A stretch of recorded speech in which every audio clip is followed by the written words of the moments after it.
मेरा नाम तालिया अमारा है और मैं टीज़र डेट स्किल नेस्ट की ऑनर हूँ। हमारा ये एक नॉन प्रॉफिट कम्युनिटी प्लेटफ़ॉर्म है, जहाँ हम नौजवानों को स्किल बिल्डिंग, करियर गाइडेंस और पर्सनल डेवलपमेंट के ज़रिए आगे बढ़ने का मौका फ़राहम कर रहे हैं। आज के हमारे जो गेस्ट हैं ज़ुहैब अज़मत सर, जो एक माहिर डिजिटल कंटेंट प्रोड्यूसर हैं। ये अफ़राद और ब्रांड्स को इनके आइडियाज़ को मौसर और पुरअसर कंटेंट में बदलने में मदद देते हैं और इनकी महारत कंटेंट स्ट्रेटजी, स्टोरी टेलिंग और ऑडियंस एंगेजमेंट में है। हमारे लिए बहुत एज़ाज़ की बात है कि वो आज हमारे साथ मौजूद हैं।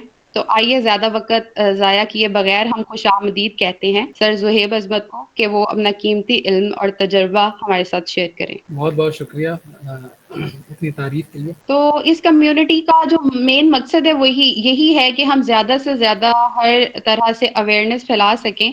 इसका जो अगर हम बेसिक जो मकसद है वो अगर मैं बयान करूँ तो ये है कि जैसे कि आप कोई भी न्यू फील्ड में आना चाहते हैं, तो अगर आप 1 साल लगाते हैं या 2 साल लगाते हैं, उसके बाद आप ये तजुर्बा करते हैं कि ये फील्ड आपके लिए नहीं है या ये जो आपने स्किल सीखी है, आपको उसमें मज़ा नहीं आ रहा। तो हमारे जो प्रोफ़ेशनल्स हैं, वो आपको इस तरह से गाइड करेंगे या उनके सेशंस लेने से, वेबिनार लेने से आप कम से कम ये चीज़ देख पाएँगे कि ये स्किल आपको सीखनी चाहिए या इस पे काम करना चाहिए या उसकी क्या वर्थ है मार्केट के अंदर। तो बेसिकली जो है वो इसका ये पर्पज़ है कम्युनिटी का।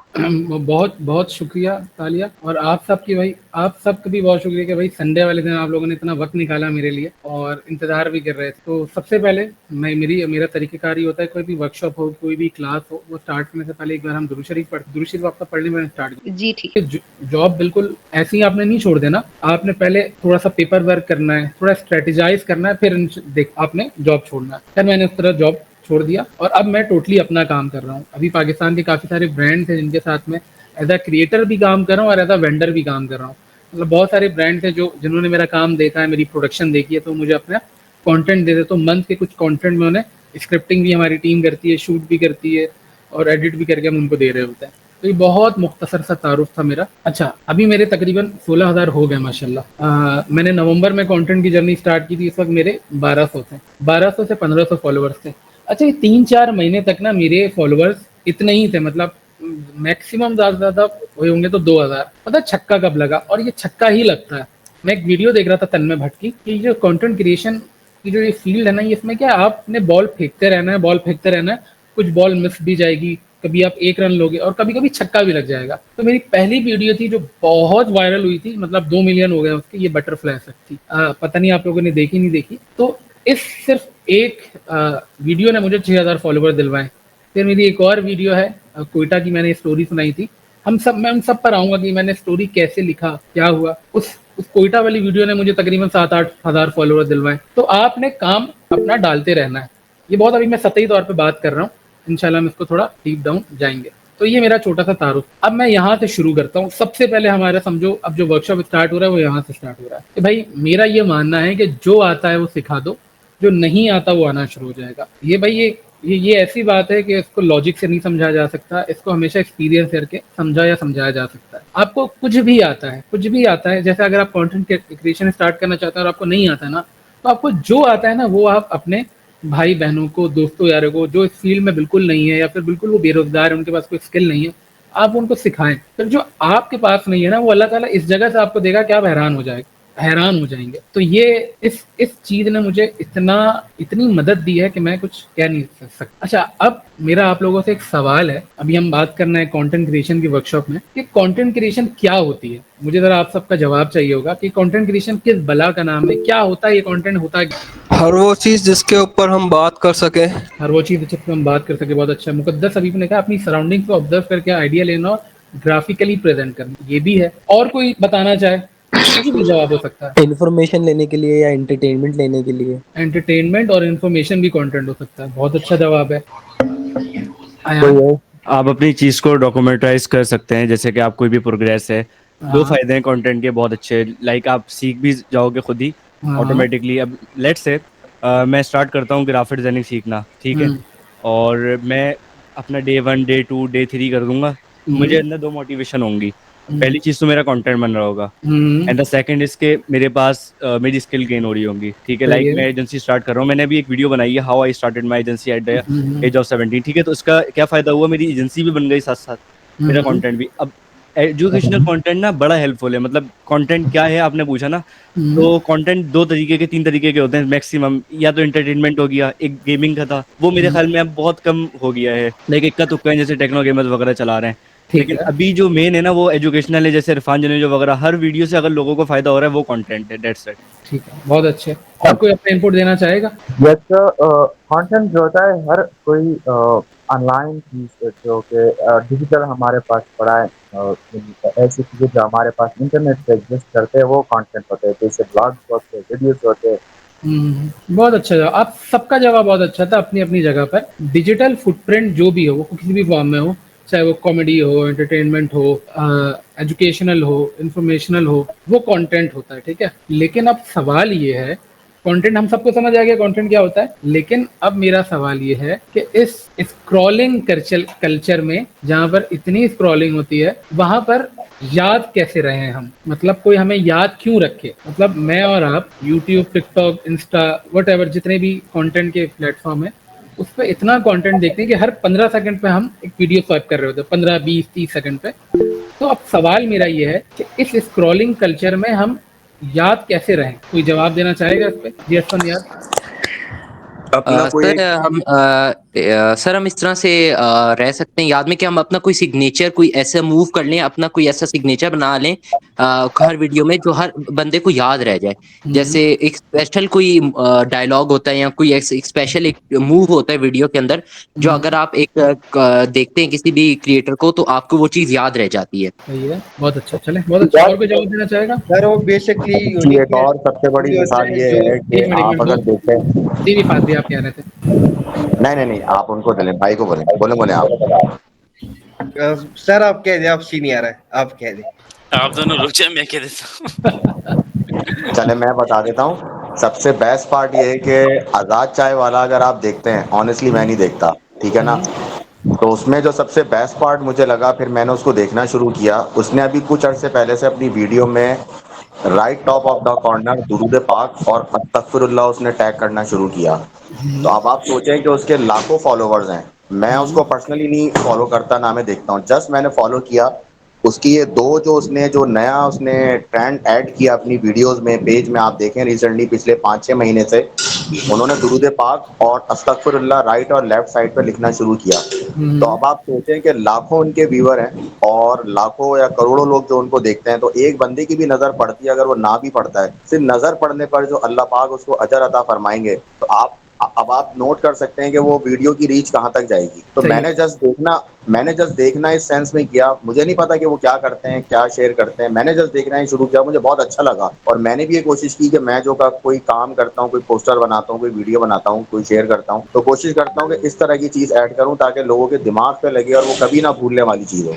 बहुत तो अच्छा मेरा पॉइंट पॉइंट ऑफ व्यू है। है, बहुत अच्छा पॉइंट है फात भाई। अयान ने भी इससे पहले एक बात की थी, वो भी तकरीबन यही पॉइंट था। मैं आप दोनों के इस पॉइंट पर आऊंगा अभी। पहले हमारे पास कुछ यहाँ पर कमेंट्स भी आए हुए, उनको भी पढ़ लूँ जरा। अगर वीडियो प्रॉब्लम सॉल्विंग होगी तो वो याद रहेगी। पीपल सेंटर कंटेंट, जिस कंटेंट से हम खुद को अट्रैक्ट होते हैं, सेम उसी लॉजिक को कंसीडर करें। जोएब भाई बताऊं इशू क्या आता है लोगों के साथ? जी जी। उनका ये पॉइंट होता है कि वो बोलते हैं स्क्रॉलिंग स्टॉप हो जाए हमारी, लेकिन असल में वो हमारे जो इमरान सर ने जीएफएक्स के लिए भी आपको ना, जब दूसरों के काम को आप देखोगे, जब तक आप उसके काम को देखकर ऑब्जर्व नहीं करोगे तो आप सीखोगे कैसे। जैसे फॉर एग्जांपल मैंने अभी इरफान जुनेजो की वीडियो देखी, इरफान जुनेजो मैंने देखा, मैंने कहा वाह यार बहुत अच्छी वीडियो थी। अब पॉइंट ये नहीं है कि अच्छी वीडियो थी, पॉइंट ये कि अच्छी वीडियो क्यों थी। जब आपका सवाल ये होगा ना कि इरफान जुनेजो की वीडियो मुझे अच्छी लगी, लेकिन ये अच्छी क्यों लगी, फिर जब आप उसमें एडिटर, अगर आप एडिटर हो, उसमें उसके कट्स देखोगे, वो किस तरह, कहाँ उसने म्यूजिक स्टार्ट की, कहाँ उसने म्यूजिक रोका, फिर आपको वो समझ आना शुरू हो जाएगी। अगर मैं एक स्टोरी टेलर हूँ तो मैं स्टोरी टेलर के पॉइंट ऑफ व्यू से देखूंगा कि मुझे वीडियो अच्छी तो लगी, लेकिन क्यों लगी। फिर जब क्यों करके जब मैं उसकी वीडियो को देखूंगा ना, तब मैं उसमें से एक अच्छे पॉइंट निकाल पाऊंगा। जी असफान भाई, आप कुछ कह रहे हैं? सर पहले इस तरह से कि मतलब हमें ह्यूमन साइकोलॉजी पता करनी पड़ेगी ना, कि इंसान को कौन से कलर्स अच्छे लगते हैं, कौन से अट्रैक्टिव लगते हैं, किस कलर्स और कौन सा फॉन्ट और कौन सा म्यूजिक जो है, हम अपनी म्यूजिक अगर अपनी कहानी के साथ रखेंगे तो वो हमारी कहानी के साथ भी जुड़ा रहेगा, उसको हमारी कहानी भी अच्छी तरीके से याद रहेगी। हाँ ऐसा ही, बहुत बिल्कुल पॉइंट, सही बात की आपने, बिल्कुल सही बात। सर इरफान जुनेजो की एक बात मुझे अच्छी लगती है, वो चीजों को कनेक्ट कर देते हैं। जो पॉइंट्स हमारे पास होते हैं उसके पास वो कनेक्शन का स्किल है। मे भी इस वजह से वो चीजों को कनेक्ट कर पाता है, वो हम बहुत मिस अच्छी कर बात देते कहती हैं। हैं, बहुत अच्छी बात कहती हैं। अच्छा, मैं एक बात कहता हूँ कि जो हमारे आस-पास होती हैं, दरअसल वही तो कहानियाँ होती हैं। अब ये बात मैं क्यों कह रहा हूँ, अब ना मेरा एक कंटेंट है जो अब तकरीबन मिलियन के करीब वो हिट करने वाला है, और वो कंटेंट जो है ना, आप समझें, उससे मुझे तकरीबन 8,000 फॉलोवर्स मिले। मैं चाहूंगा कि मैं अभी आप लोगों को वो कंटेंट दिखाऊं। मुझे 1 मिनट बस दीजिएगा। हो सकता है आप में से कुछ लोगों ने वो मेरा कंटेंट देखा हो सकता है कुछ ने ना देखा हो। मुझे आप लोग बताइएगा कि आवाज़ आप लोगों को आ रही है कि नहीं? जी सर, आ रही है सर मेरी आवाज़। नहीं, वीडियो की जी सर। आवाज़ आ रही है? नहीं सर, वीडियो की नहीं आ रही सर। आवाज़ नहीं आ रही है? नहीं सर, वीडियो की नहीं आ रही, आपकी आ रही है। अच्छा, 1 मिनट रुकिएगा। गूगल मीट पे ये मसला ना, जी जोएब भाई, गूगल मीट पे यही मसला है ना? नहीं आएगी आवाज। मैं एक और ट्राई करता हूँ। डिस्कॉर्ड पे मैंने इसीलिए शुरू किया, मैंने कहा नहीं यार ये पता नहीं क्यों मसला है, जबकि जूम में नहीं है ये वाला मसला। अब बताना आवाज़ आ रही है कि नहीं? अल्लाह अपने बंदों की ऐसे मदद करता है ना, आई आ आवाज़? रही है सर, आ रही है सर, आ रही बस है। अब सुनिएगा। अल्लाह अपने बंदों की ऐसे मदद करता है ना कि इंसान की सोच दंग रह जाए। अभी ईद से 1 हफ्ते पहले मैं कोयटा में था। ठंडा शहर है। अब कोयटा कराची की तरह नहीं है, मतलब रात में दुकानें और चीज़ें ना जल्दी बंद हो जाती हैं। अब उसी रात मेरा रूममेट अनस, जो एक ऑर्गेनाइजेशन का स्टडी मैनेजर है, उसने मुझे कहा कि यार जोहेब, चलो दुम्बे के लिए चारा लेने चलते हैं। अब मैंने भी दिल में सोचा कि इसे भी पता ही होगा कि यहाँ पर रात के 1 बजे क्या मिलेगा, लेकिन मौसम बड़ा ठंडा था। दिल ने भी कहा यार चलो घूम कर आ जाते हैं। खैर हम निकले और 20 मिनट तक एक सुनसान सड़क पर हम चलते रहे, ना बंदा ना बंदे की साथ। खैर जैसा सोचा था, डेस्टिनेशन पर पहुंचते ही पता चला कि दुकान बंद है। खैर वापस हमने होटल की तरफ अपनी गाड़ी घुमाई। वापस आते हुए सुनसान सड़क पर एक बाइक दिखाई दी। एक बंदा अपनी बाइक ठीक कर रहा था, उसके साथ उसका एक छोटा बेटा और उसकी बीवी फुटपाथ पर बैठे थे। अनस ने उनको देखते ही फौरन हेल्प के लिए बाइक रोक दी। मैं थोड़ा अलर्ट हो गया कि यार ये कोई फील्डिंग ना हो। मैं थोड़ा रोड से पीछे हट के रोड के दोनों साइड सही से देखने लगा कि यार कोई छुपा बैठा तो नहीं है। तब तक अनस ने 2-3 तार जोड़े और वो बाइक स्टार्ट हो गई। अब मैं हैरान था कि वो बाइक जो तन्हा ठंडी सड़क पर कब से खराब पड़ी थी, और वो बंदा भी इसको बनाने की पूरी कोशिश कर रहा था, लेकिन अनस के हाथ लगा दी वो बाइक बिल्कुल ठीक हो गई। खैर उन्होंने भी अपनी बाइक स्टार्ट की और हमारे साथ चलने लगे। तब मुझे एक बात समझ आई कि ये अल्लाह का हुस्न एहतमाम था। रात के 1 बजे अनस के दिल में ख्याल डाला गया और अल्लाह ने हमें उस आदमी की मदद का जरिया बना दिया। लेकिन एक और सवाल ने उसके बाद मुझे बड़ा परेशान किया कि अनस ही क्यों? उस रोड के आसपास तो और भी आबादी थी। अल्लाह चाहता तो उनसे भी मदद करवा सकता था, लेकिन इतने दूर से हमें बुलाकर क्यों मदद करवाया गया? इस सवाल का जवाब तो मुझे नहीं मिला, लेकिन मुझे एक बात समझ आ गई। हम अक्सर कहते हैं ना कि मैंने इसकी जॉब लगवाई, मैंने इसकी मदद की, मैंने ये मैंने वो, लेकिन असल में ना मैं कुछ था ना आप कुछ हैं। हम बस एक जरिया है मामूली सा। काम करने वाली ज़ात सिर्फ अल्लाह की है। तो जब कभी आपसे कोई ऐसा काम हो जाए तो फ़ख्र करने के बजाय, रोब डालने के बजाय या जताने के बजाय अल्लाह की बारगाह में शुक्र अदा करना चाहिए कि अल्लाह ने मुझे चुना, अल्लाह ने मुझे जरिया बनाया। अच्छा, मैं आप लोगों को एक और अपनी वीडियो दिखाता हूँ जो बिल्कुल इसी ऑब्जर्वेशन से जुड़ी है, फिर हम आगे चलेंगे। मैं हाल ही में कश्मीर गया था और कश्मीर जाकर मैंने अपनी ज़िंदगी का सबसे बड़ा सबक सीखा, क्योंकि वो कहते हैं ना, सफ़र करने से आप बहुत कुछ सीखते हो। दिन के वक्त जब आप वो हसीन वादियाँ देखते हो, वो नदी का शोर, वो हरियाली, ऐसा लगता है जन्नत यहीं गई है। लेकिन जैसे ही रात होती है, अब वही वादियों से वहशत आने लगती है। नदी का वही शोर दिल में खौफ पैदा करने लगता है। तब जाकर मुझे एक बात समझ आई कि खुदा ने हर सुकून के साथ बेसुकूनी भी रखी है। जैसे शादी के बाद हमें हमारे पार्टनर से बड़ा सुकून मिलता है, हर तरह की खुशियाँ, लेकिन अगर थोड़ी सी नोकझोंक हो जाए या थोड़ी लड़ाई हो जाए, हम सोचते हैं कि यार रिश्ता हमें करना ही नहीं चाहिए था। वैसी औलाद अल्लाह की सबसे बड़ी नेमत, लेकिन अक्सर उसी नेमत के ख्याल में रातों की नींदें छिन जाती हैं। और तब जाकर मुझे बात ठीक तरह से समझ आई कि अगर सिर्फ सुकून ही होता तो ये दुनिया थोड़ी ना होती, तो जन्नत बन जाती। अल्लाह हर सुकून के बाद हमें रियलिटी चेक इसलिए देता है कि हम भूल ना जाएं कि ये दुनिया सुकून की जगह है ही नहीं, बल्कि ये दुनिया तो इम्तिहान है और जन्नत उस सुकून का असल नाम है। और अब जब कभी मुश्किल वक्त आता है ना, तो मैं सिर्फ बेसुकूनी को नहीं देखता, बल्कि तस्वीर के दूसरे रुख, उस सुकून को भी देखता हूँ जो बेसुकूनी के पीछे छुपी होती है। अब मेरी ये 2 वीडियो थी। अब ये दोनों वीडियो की मैं आपको कहानी सुनाता हूँ कि इसका आइडिया मुझे कैसे आया। मैं अपने ज़रा स्क्रीन शेयर कर देता हूँ इसी पॉइंट पर अपने। ये वाली ना जो हमारे आसपास होती हैं, दरअसल वही तो कहानियाँ होती हैं। इसका आइडिया कैसे आया?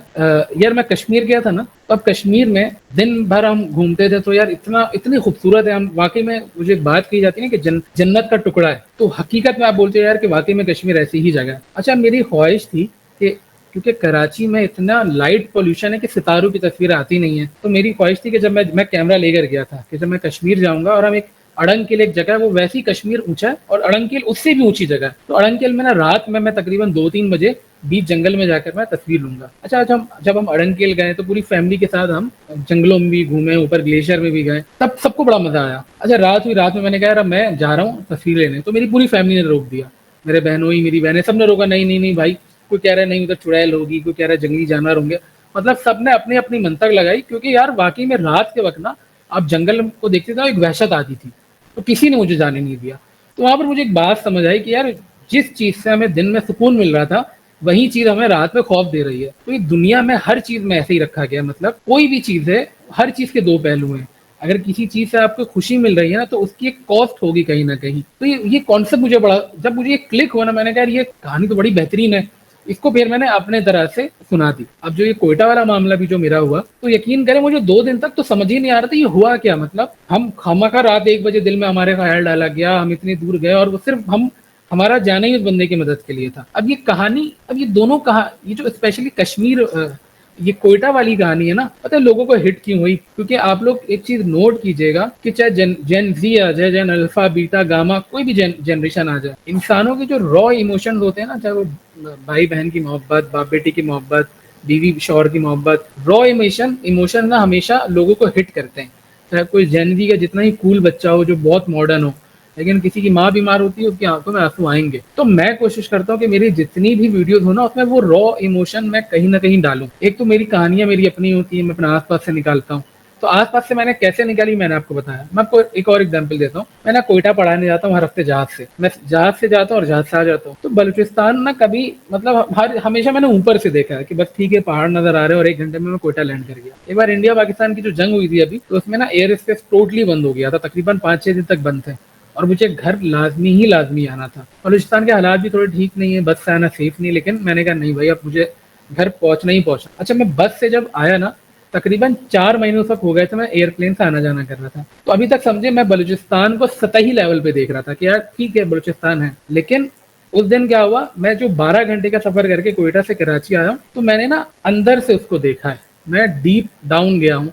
तो मुझे बलूचिस्तान बहुत खूबसूरत लगा। मैं नॉर्दर्न साइड गया हूँ, गिलगित गया हूँ, कश्मीर गया हूँ, वहाँ का एक अलग हुस्न है, बलूचिस्तान का एक अलग हुस्न है, ड्राई हुस्न है। वहाँ की जो वादियाँ, खुले रोड, ड्राई पहाड़ियाँ, मैं दीवाना हो गया। तो मैं यही उस वक्त मैंने सोचा कि अक्सर हम भी बहुत सारी चीज़ों को सिर्फ सतही तौर पे देखते हैं और हमें वो चीज़ बड़ी नॉर्मल दिखती है, लेकिन जैसे ही हम जरा उसके अंदर जाते हैं ना, डीप डाउन जाते हैं, तो हमें एक अलग पॉइंट ऑफ व्यू नजर आता है। और जब वो पॉइंट ऑफ व्यू आप दुनिया को दिखाओगे तो वो दुनिया के लिए अलग चीज़ होगी, क्योंकि वो चीज़ दुनिया ने कभी नहीं देखा, वो नजरिया आपका था। तो ये जो चीज़ चलती है ना, कि मैंने कहा ना जो हमारे आसपास होती है, दरअसल वही तो कहानियां होती हैं। तो ये उसका मतलब ही यही है कि वो पॉइंट ऑफ व्यू जो आप अपना दिखाओगे ना, वो दुनिया ने कभी नहीं देखा और वो चीज क्लिक कर जाएगी। उम्मीद है यहाँ तक आप लोगों को मेरी बात समझ आई हो। अभी तक हम सही पेज में? कोई सवाल है यहाँ तक? हेलो, मेरी आवाज आ रही है? अच्छा, मेरी आवाज आ रही है? हाँ ठीक है जी जी, आवाज आ रही है। अच्छा, अब यहाँ पर मैं एक बात कहता हूँ कि आप ना अपनी कहानी सुनाओ। अब कंटेंट का मतलब सिर्फ ये नहीं है कि जिस तरह मैं वीडियोस बनाता हूँ उसी तरह की वीडियो हो। एक कराची का एक कंटेंट क्रिएटर है मर्जी रजा की, आप लोगों ने उसका कंटेंट कहीं ना कहीं देखा होगा। जी सर। कंटेंट थोड़ा फनी है, लेकिन वो पता है क्यों चलता है? क्योंकि वो भी ना बहुत अच्छा ऑब्जर्व करता है। मतलब वो जितने भी रिलेटेबिलिटी की वजह से उसका बहुत ज्यादा कंटेंट चलता है। अच्छा, वो रिलेट हम सब करते हैं कि हम सब ने अपने भाई बहनों के साथ इस तरह से किया है, या फिर कोई मेहमान आ जाए तो हम इस तरह करते हैं। अब उस लड़के ने भी ना अगर ऑब्जर्व नहीं किया होता तो वो इस तरह का कंटेंट कैसे बनाता? तो जरूरी नहीं ऑब्जर्व करने के बाद मेरी तरह का सीरियस कंटेंट बनाओ। अब ऑब्जर्व, हम जितने भी कॉमेडी स्किट्स देखते हैं और उससे रिलेट करते हैं, वो इस वजह से करते हैं कि हम भी कहीं ना कहीं वो कर रहे होते हैं। लेकिन उस बंदे ने पहले ऑब्जर्व किया कि यार लोग जब दुखी होते हैं तो क्या करते हैं, या फिर लोग किसी के घर मेहमान जाते हैं तो किस तरह से बिहेव करते हैं। तो उसने उसको ऑब्जर्व किया और एक फनी कंटेंट बना दिया। अच्छा, उसमें इस कंटेंट में वैल्यू क्या था कि लोगों को ना एक नॉस्टैल्जिक टच मिला। तो जरूरी नहीं है कि आप ऑब्जर्व करने के बाद कहानियां ही सुनाएं, आप कॉमेडी भी कर सकते हैं। अब मे बी जैसे अयान है वो एजुकेट करता है, अब उसने ऑब्जर्व किया ना कि जब मैं सीख रहा था तो सीखते हुए मुझे क्या परेशानी आई, या फिर जो मार्केट में मसला क्या है, उसने ऑब्जर्वेशन के बाद उसने कंटेंट बनाया कि यार मैं इस तरह से एजुकेट करूंगा, इस तरह से डिजाइनिंग सिखाऊंगा या मोशन ग्राफिक्स या एडिटिंग। तो हर जगह ऑब्जर्वेशन बहुत काम आता है। जी असफन, कुछ सवाल है आपका? जी सर, मर्जी रजा की, जैसा कि आपने बताया कि वो ऑब्जर्व बहुत अच्छा करता है, इसी तरह का एक और कंटेंट क्रिएटर अगर आपने देखा है शेरम की स्केचबुक, तो उनकी भी ऑब्जर्वेशन काफी अच्छी, तो वो भी इसी तरह जो है ना ऑब्जर्व करके उससे भी इंसान काफी रिलेट करता है। ऐसे ही, बिल्कुल ऐसे 100% ऐसा। जी अरसल। अच्छा, इसमें ना मैं एक चीज ऐड करना चाहूंगा अगर आप चाहते हैं। जी, तो जी। मैंने जो ऑब्जर्व किया है ना, जितने भी अच्छे कंटेंट क्रिएटर्स होते हैं ना, उनका जो टॉकिंग का स्टाइल होता है वो बड़ा नेचुरल होता है। आप सही है। डक्की भाई को उठा के देख लें, बहुत सारे लोग इख्तलाफ करेंगे उनके साथ, बट उनका अगर आप स्टाइल देखेंगे वो नेचुरली तरीके से बोलते हैं, जिस तरह से हम बोल रहे हैं। इस वक्त आप जो वेबिनार दे रहे हैं, आपका वेबिनार भी इसलिए इंगेजिंग है कि आप बिल्कुल नेचुरल तरीके से, इस तरह से कोई गुफ्तगू कर रहा हो ना महफिल में चाय के दौरान, बिल्कुल उसी तरह से बातें चल। तो मेरे ख्याल में एक अच्छा कंटेंट क्रिएटर जैसा भी हो ना, वो सबसे पहले इस चीज पे कहते हैं कि सुनने वाले को ना कोई फेकनेस मिजाज के अंदर या तलफ़ुज़ के अंदर या बोलने के अंदाज के अंदर महसूस ही ना हो। अच्छा पॉइंट है, बहुत अच्छा पॉइंट। अच्छा, यहाँ पर एक और पॉइंट आता है, लेकिन बहुत सारे लोग हैं वो ये भी कह सकते हैं कि यार हम इतना अच्छा नहीं बोल सकते या हमें बोलना नहीं आता। तो यार मैं आज जिस तरह बोल रहा हूँ, मैं आप लोगों को ना अभी पॉसिबल हुआ तो मैं अपनी 2020 की वीडियो दिखाऊंगा, जब मैं सैलानी में ऐसा वहाँ पर ना उनका एम्बेसडर बोला करता था। तो उस वक्त मुझे वाकई में मेरे कमेंट में लोग कहते थे कि भाई किसको दे दिया माइक तुमने, लेकिन भाई हिम्मत नहीं आ रही। मैंने टेक्निक सीखी कि किस तरह से बोला जाता है, शीशे के सामने बैठ के बहुत सारी प्रैक्टिस की। तो करते करते करते इंसान बहुत फिर बेहतर बोलना शुरू करता है। यासीन, आप कुछ कह रहे थे? यासीन, आपने हैंड रेस किया होता। अच्छा ठीक है। अच्छा, यहाँ से आगे बढ़ने से पहले मैं ना एक पॉइंट कहना चाहता हूँ। Sir I have no mic, कोई बात नहीं यासीन। यहाँ पर जो मैंने लिखा ना, आप अपनी कहानी सुनाओ, ये एक टास्क है, अभी हम करेंगे। तो टास्क से पहले जरा मैं क्लियर कर दूं। देखें, हम सब जितना भी कंटेंट देखते हैं या फिर अगर हम सब फिल्म देखते हैं, एक बड़ी मशहूर एक सीरीज आई थी स्क्विड गेम। तो स्क्विड गेम में क्या था, अगर किसी ने नहीं देखा है, वो एक जगह लोगों को इकट्ठा किया जाता था, गेम खिलवाया जाता, जो जीत जाएगा उसको पैसे मिलेंगे, जो हार जाएगा वो मर जाएगा। अब वो स्टोरी ऐसी थी ना, वो स्टोरी हमने आज से पहले कभी देखी नहीं, इस वजह से हम सबको वो स्टोरी बहुत अच्छी लगी। तो इसी तरह से आप सबकी भी अपनी अपनी कहानियां हैं। जैसे आज लोग टाटा को क्यों याद रखते हैं? आपको पता है पाकिस्तान में बहुत सारे ऐसे बिजनेसमैन हैं जिनके रूम में टाटा की तस्वीर है, क्योंकि उन्होंने टाटा की कहानियां सुनी है। तो आपकी भी ऐसे, देखो हम सब डरते, कंटेंट क्रिएशन में सबसे बड़ा डर ये है कि यार लोग ऑलरेडी इतना बना रहे हैं, तो मैं बना के क्या करूंगा, मुझे कोई क्यों सुनेगा। लोग आपको इस वजह से सुनेंगे कि आप को कभी हमने इससे पहले सुना ही नहीं। हमने इरफान जुनैद जी को देखा है, जुनैद अकरम को देखा है, सबको देखा है शायद हमने, लेकिन अरसल इमरान की कहानी नहीं सुनी। लगता है उसकी कहानी कुछ डिफरेंट हो। हमने शहरियार की कहानी नहीं सुनी, हमने हुसैन खालिद की कहानी नहीं सुनी। हो सकता है आपके अपने ऐसे स्ट्रगल हो, हम सुन के हैरान हो जाए। मैं आपको अगर अपने बलूचिस्तान की कुछ कहानियां सुनाऊं जो आपने नहीं सुनी होंगी, क्योंकि वो मैंने एक्सपीरियंस की है, और मैं अच्छे से प्रेजेंट करके आपको सुनाऊं, तो आप वो कहानी लाजमी सुनेंगे। हम इंसान, आप देखो आज हम वीडियो के में कंटेंट देखते हैं ना, वीडियो के फॉर्म में। डिजिटल मीडिया से पहले लोग कहानी कैसे सुनते देखते थे? किताबों के जरिए। हम सब ने किताबों में के जरिए कहीं ना कहीं बहुत सारी कहानियां सुनी, और जब किताबें नहीं थी तो इस तरह से बैठक बनती थी और लोग अपनी कहानियां सुनाते थे कि यार मैं फला वहां गया, यहाँ ऐसा हुआ, वहां गया, वहां ऐसा हुआ। तो भाई आप सब पहले तो ये वाली चीज कभी अपने दिमाग में नहीं लाइएगा कि मैं क्या बनाऊं। जो आपके अंदर है आप वो बनाइए। आपका जो एक्सपीरियंस है आप वो सुनाइए, दुनिया सुनना चाहेगी, क्योंकि आप, दुनिया ने पहले कभी भी आपका एक्सपीरियंस नहीं सुना। If content is king, be a king maker. Content की बहुत अच्छी बात की उमर आपने। तो मैं ना आप सबको 2 मिनट के लिए दूंगा कि 2 मिनट आप सब जरा खामोश रहे और सोचें कि आप लोगों की क्या कहानी है, या फिर कोई एक ऐसा इंसिडेंट जो बड़ा मजेदार हुआ हो सकता है कोई रात के वक्त आपने कोई जिन देख लिया हो, या कुछ तो ऐसी कहानी होगी आप सबके पास भी, या कोई जर्नी होगी जो आप सुना सकते हो। 5 मिनट का गैप और सब सुनाओ। अच्छा, एक और चीज, यहाँ पे कोई जज करने नहीं बैठा है। जैसे मैं अगर बोल रहा हूँ, सकता मैं बहुत सारी बातें गलत भी बोल सकता हूँ। मैं आप लोग, मुझे उम्मीद है आप लोग मुझे जज नहीं कर रहे होगे कि आप में से कोई बात करेगा और कोई बात गलत कर जाए तो मैं जज नहीं करूंगा। हम सब यहाँ पर सीखने आए, मुझ समेत हम सब यहाँ पर सीखना है। तो ऐसा यहाँ मौजूद है जो पब्लिक में बात करने में थोड़ा डर लगता है, वो बोल सकता है भाई यहाँ पर, तो कोई जज नहीं करेगा। इसलिए अगर आपको ऐसा लगता है आप अंडर कॉन्फिडेंट है तो यहाँ पर लाजमी बोलिए, ताकि आपको एक एक्सपीरियंस मिल जाएगा कि आपने भी 50-60 लोगों के सामने बात की है। तो 5 मिनट का गैप में, और हर कोई मुझे अपनी अपनी एक कहानी सुनाए। पहले हैंड रेस कर देना भाई, मैं बोलूंगा फिर वो बंदा बात करेगा। सोचे, फिर मैं आपको अपनी कहानी सुनाऊंगा। जी यासीन, नहीं यासीन हैंड रेस कर दो, हैंड वो रेस की बजाय डाउन कर दो अगर तुम। जी हुनैन, कहानी सुनाइए अपनी। सर रिसेंटली मैंने एक कहानी बनाई थी, रियल थी, 14 अगस्त में बनाई, तो सुना दो। क्या बनाई थी? सर है ना, मैंने ये 2 कैरेक्टर किया था। वालेकुम अस्सलाम।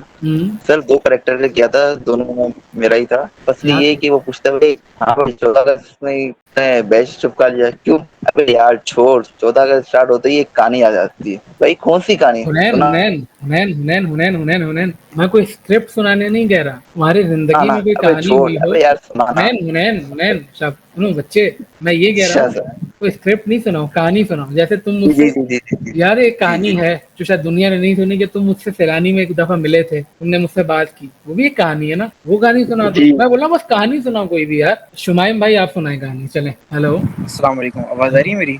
जी जी। अच्छा यार, ये कहानी है बहुत क्या कहते हैं, मुझे तकरीबन 2016 में जो है डेंगू हुआ था। और मुझे वो टाइम याद है, बहुत ही समझ लें मेरी ज़िंदगी का वर्स्ट टाइम था वो। हुआ कुछ यूँ था कि मैं तकरीबन 1 महीने से बीमार था। और मुझे जो है वो मतलब डायग्नोज़ ही नहीं कर पा रहे थे डॉक्टर कि इसको हुआ क्या है। कंडीशन जो है वो बहुत ज़्यादा ख़राब होते गई और 10 मुहर्रम वाले दिन मेरी कंडीशन इतनी ख़राब हो गई थी कि मतलब बचना जो है मुश्किल हो गया था बिल्कुल ही। तो अब आपको पता है 10 मुहर्रम वाले दिन सारे रोड वगैरह बंद होते हैं, सब कुछ ब्लॉक होता है। तो अब वो क्रियोस में मतलब मेरे घर वाले के मेरे मतलब मेरी जान बचे ना बचे, बिल्कुल जान पे मेरी बात आ गई थी। तो सब मतलब वो पूरा सिनेरियो मुझे याद है कि किस तरह से मुझे गाड़ी में लेकर जाके गली-गली से जो है मुझे हॉस्पिटल जाया गया। वहाँ हॉस्पिटल लेकर गए तो क्या कहते हैं, डॉक्टर ने इमरजेंसी में सारी चीज़ें टेस्ट वगैरह की, जाते दिन में मुझे एडमिट किया। फिर वहाँ पे मुझे डायग्नोज़ हुआ कि यार मुझे जो है वो डेंगू बहुत सीवियर केस है। तो उन्होंने थोड़ा ऑब्जर्वेशन में रखा और फिर मुझे आईसीयू में रख दिया। और आईसीयू में रखा और डॉक्टर ने कहा कि इसकी जो कंडीशन है तो आप लोग दुआ करें, इसकी दुआ से ही बच सकता है, तो बाकी हमारी कोशिश है। तो ये बात जो है मैंने डॉक्टर के मुंह से सुन ली थी और डॉक्टर ने कहा था कि इसका बचना बहुत मुश्किल है, आप लोग ब्लड का इंतज़ाम करें। हम इसको ब्लड तो चढ़ा रहे हैं लेकिन कुछ कह ही नहीं सकते। तो ये बात मैंने ये डॉक्टर की ये कन्वर्सेशन सुनी और मेरे अम्मी अब्बू से, तो मतलब वो जो टाइम था मैं ये सोच रहा था कि यार मैंने अपनी लाइफ के साथ क्या किया, मैंने अपना ख्याल नहीं रखा। और फिर जब उन्होंने ब्लड चढ़ाना मुझे शुरू किया, मुझे हल्का-हल्का मतलब होश वगैरह था उस वक़्त। फिर उसके बाद जब उन्होंने चढ़ाना शुरू किया, मुझे ब्लड चढ़ाया, तो फिर मैं यही सोचता था कि यार एक बार अगर मुझे ज़िंदगी मिल गई दोबारा, तो फिर मैं जो है ना इसको बहुत अच्छे से उसको गुज़ारूँगा और अपनी बहुत सेल्फ केयर करूँगा। फिर जब मेरी आँख बंद हुई तो ख़ैर मैं माफ़ी-वाफ़ी माँग के कलमा-वलमा पढ़ के मैं सो गया, क्योंकि मुझे नहीं पता था कि मेरी आँख खुलेगी कि नहीं खुलेगी। ख़ैर फिर अगले दिन 1 दिन बाद मुझे होश आया, मतलब रात को उन्होंने 11 बजे चढ़ाया, तो अगले दिन 11 बजे मुझे होश आया। प्लेटलेट्स वगैरह चढ़ाए थे। तो फिर मैंने अल्लाह का शुक्र अदा किया और उस दिन के बाद से मैंने फिर ये सोचा कि नहीं यार, अपनी सेल्फ केयर बहुत ज़रूरी है। अपनी हेल्थ की जो चीज़ है ना वो आपको बहुत, क्योंकि हेल्थ ही जब तक आपकी सेहत नहीं होगी आप अपनी फैमिली को नहीं देख सकते, आप अपने आप को नहीं देख सकते, आप कुछ भी नहीं चला सकते जब तक आपकी सेहत अपनी नहीं अच्छी है। आप अपनी बहुत डाइट अच्छी अच्छी कहानी। करें, आप एक्सरसाइज़ करें। तो उस दिन से जो है मैं आज तक जो है अपनी डाइट बहुत ख़्याल रखता हूँ, एक्सरसाइज़ करता हूँ, सेल्फ केयर बहुत करता हूँ कि यार कम से कम वो पल मुझे दोबारा, क्योंकि ज़िंदगी की अहमियत इंसान को उस वक़्त पता चलती है जब वो आईसीयू में लेटा हो और वो ज़िंदगी की भीख माँग रहा हो, यार मुझे एक बार मौका मिल जाए, तो उस वक़्त इंसान को ज़िंदगी की अहमियत पता चलती है क्या और आपको इतनी अहमियत है कि आप मुझे भी हमेशा रियलाइज करवाते रहते हैं कि भाई जिम जाओ जिम जाओ। हाँ, बिल्कुल, ये इसी वज़ह अच्छी से मैं कहानी कह थी रहा शुमाइम भाई। और कोई जो अपनी कहानी सुना, हुमैदिया, तुम अपनी कहानी अस्सलाम वालेकुम सर, कैसे हैं आप? बिल्कुल ठीक, आप कैसी हैं? अल्हम्दुलिल्लाह खैर। अच्छा सर, लास्ट डेज़ में लास्ट वीक की ही बात है, मैंने एक पर्सन को देखा, एक ग्रुप के थ्रू हमारा कम्युनिकेशन स्टार्ट हुई और वो काफ़ी हाई प्रोफाइल पर्सन थे, तो मैं ना काफ़ी इम्प्रेस हुई। वो ना सेशंस भी करवाते थे, मतलब सेशन में वो कोई ना कोई टॉपिक पे बात करते थे, सिखाते थे फ्री में। मैंने उनका सेशन अटेंड किए, मुझे मैं काफ़ी इम्प्रेस हुई उनसे कि हाँ भाई ये तो इसके पास तो काफ़ी नॉलेज है, ठीक है। तो मेरी टीम में मेरी एज के थे वो, काफ़ी मतलब मेरे से काफ़ी बड़े नहीं हैं एज का नहीं, तो मैं बड़ी हैरान थी इतनी सी एज में इतना उनको एक्सपीरियंस है। मैं बहुत मतलब इम्प्रेस उनसे मैंने ना उनको मैसेज किया कि सर मैं ना आपसे कुछ चीज़ें डिस्कस करना चाहती हूँ ई कॉमर्स की फील्ड में। सर ने कहा ठीक है, आपने मुझे फलां वक्त कॉल कीजिएगा। चले मैंने उनको कॉल, तो उस कॉल के दौरान बहुत सी बातें इतना इरेलीवेंट उस टॉपिक पे है ही नहीं, जो उनको जबकि नहीं करनी चाहिए थी, लाइक वो थोड़ी हरासमेंट में आती। तो उस बात के बाद मैंने ये सीखा, मैंने चलो जो भी वक्त हो सका मैंने उनको रिटर्न में आंसर किया, वो कॉल बंद हुई। उसके बाद मैंने ये चीज़ ऑब्जर्व की कि हमें दिलचस्प नहीं हो जाना चाहिए या वेरी नाइस। मतलब देखो ना, ये कंटेंट इतना अच्छा है तुम्हारा। एक उनकी प्रोफाइल है दुनिया के सामने कि वो एक हाई रेटेड पर्सन क्या है, लेकिन अंदर क्या है वो तब पता चला जब मैंने उनसे बात की, डायरेक्ट उनसे कम्युनिटी। अच्छा, ये बहुत इंटरेस्टिंग टॉपिक है, बहुत इंटरेस्टिंग है। और इसका ना, जैसे मैं ऑफिस में था तो मेरी मैनेजर ने मुझे ये चीज़ सिखाई थी कि बहुत जल्दी किसी को जज मत करो कि वो बहुत अच्छा है या बहुत बुरा है। हो सकता है आपको फर्स्ट इंप्रेशन में लगे यार ये बंदा बुरा है, मे बी वो अच्छा निकले। तो देखो ना, ये भी कहानी बड़ी अच्छी थी। अभी हम सीखेंगे कि कहानी को अच्छे से स्ट्रक्चर कैसे दिया जाता है, लेकिन कहानी है ना ये भी। जी मुकद्दस। मुकद्दस, हेलो, अस्सलाम वालेकुम। हाँ हेलो। हेलो, जी जी, आवाज़ आ रही है? सर जी सर, मेरी स्टोरी है, मतलब जब मैं छोटी थी, आई वाज इन फोर्थ और fifth grade, I don't know था। तो उस टाइम पर ना हमारी एकेडमी में एक आपी होती थी, मुझे बहुत पसंद थी, बहुत अच्छी थी वो, और वो ग्लासेस लगाती थी। तो मुझे बहुत शौक था कि मैं भी वही ग्लासेस मतलब यूज करूँ। मतलब हो तो ये सकता था कि मैं पेरेंट्स से कहती तो वो मुझे दे देते, लेकिन मैंने ये किया कि मैंने अपनी आंखें खुद ही खराब कर दी, और मैं अपनी आंखों को बहुत ज्यादा रब करती थी, जिसकी वजह से मेरी आईसाइट बहुत ज्यादा वीक हो गई थी। और डॉक्टर्स ने मुझसे ये कहा था कि आपने अपनी आइज का बहुत ख्याल रखना है और उसको ज्यादा यूज नहीं करना, जिसकी वजह से मैंने अपने 9th के एग्जाम्स भी नहीं दिए थे। उसके बाद क्यों आहिस्ता आहिस्ता ना खराब होती जाती है मतलब साथ साथ। और जब मैंने ग्लासेस ले ली थी तो उस वक्त मुझे बहुत रिग्रेट फील हुआ था, क्योंकि बहुत अनकंफर्टेबल थी वो ग्लासेस। तो ये था कि एक आपका जो डिसीजन होता है वो आपकी पूरी लाइफ भी खराब कर सकता है, और हर चमकती चीज जो होती है वो सोना नहीं होती है। तो ये मैंने बहुत बड़ी गलती की थी, और यही मेरी स्टोरी थी। Thank you. देखो ना, अच्छी मजेदार स्टोरी थी। देखें, इसी तरह हम सब के पास कोई ना कोई कहानी है, और हम सब चाहें तो कहानी का ना कोई मॉरल निकाल सकते हैं। एक कमेंट आया है अभी, यासीन सर, बहुत के पास बहुत सी कहानियां होती हैं, लेकिन हर किसी के पास स्टोरी टेलिंग का स्किल नहीं होता। जैसे कि मेरे साथ है, मैं बहुत अच्छी कहानियों को भी उस तरह डिलीवर नहीं कर पाता। जैसे ठीक है यार, देखिए, अब मैं यहाँ पर ना एक बात आप सबको कहना चाहूँगा कि जिस तरह से हमने बहुत सारी स्किल सीखी हैं, चाहे वो डिजिटल मार्केटिंग हो, डिजाइनिंग हो, एडिटिंग हो, वैसी स्टोरी टेलिंग एक ऐसी स्किल है जो आप सीख सकते हो। अच्छा, मेरे साथ तो ये मामला था, ये मेरा समझे एक हिडन स्किल था। मुझे बचपन से कहानियां सुनने का बहुत शौक था। मेरे दोस्तों की महफिल में जब मैं बैठता था, अभी वो दोस्त है नहीं मेरे, आसिम और एक शहरियार है, बोलते थे यार कितनी कहानियां सुनाता है तू, मतलब मेरे पास बहुत कहानियां होती थी, लेकिन अब वही स्किल मेरे काम आ रही है। तो कुछ अच्छी कहानियां, देखिए अभी जैसे हमने कहा ना, हम सबके पास कहानी है, हम उस कहानी का मॉरल भी नहीं कर सकते। कहानी कैसे बनाई जाए हम उस पर आते हैं। मैं फिर से बता रहा हूँ, ये मेरा तरीका है कि मैं किस तरह कहानी बनाता हूँ। सकता है ये बिल्कुल अलग हो सकता है, डिफरेंट हो सकता है। ठीक है, पहली चीज, स्टोरी का स्ट्रक्चर क्या हो। सर सॉरी, स्टोरी टेलिंग ठीक से नहीं कर पाई, आया हुआ था बहुत, कोई बात नहीं मुकद्दर, बहुत मजेदार कहानी सुनाई तुमने यार, मुझे तो मजा आया। अच्छा, अब मैं ना आप लोगों को एक बात बताता हूँ। आप सब सुन रहे हैं, मेरी आवाज आ रही है? देखो, अभी मेरे पास एक स्टोरी है, मेरे पास एक स्टोरी है। स्टोरी क्या, मैंने आप लोगों को अभी सुना है कि मैं कोयटा से कराची बस में आया था। अच्छा, वो ऐसे नहीं था। मैं अगर ये अपनी कहानी सुनाऊंगा, मैं पता है इसका हुक क्या रखूंगा, जिससे लोग अटेंशन फौरन आ जाए। यार आज सुबह सुबह मेरी फ्लाइट मिस हो, अब फ्लाइट मिस हो गई ना, ये एक ऐसी अजीब सी चीज है कि लोग का अटेंशन इस पर आएगा कि यार कैसे फ्लाइट मिस हो गई। अच्छा, हमेशा अभी हर कहानी के में ना मैंने कुछ मसाले देखे जो होता है।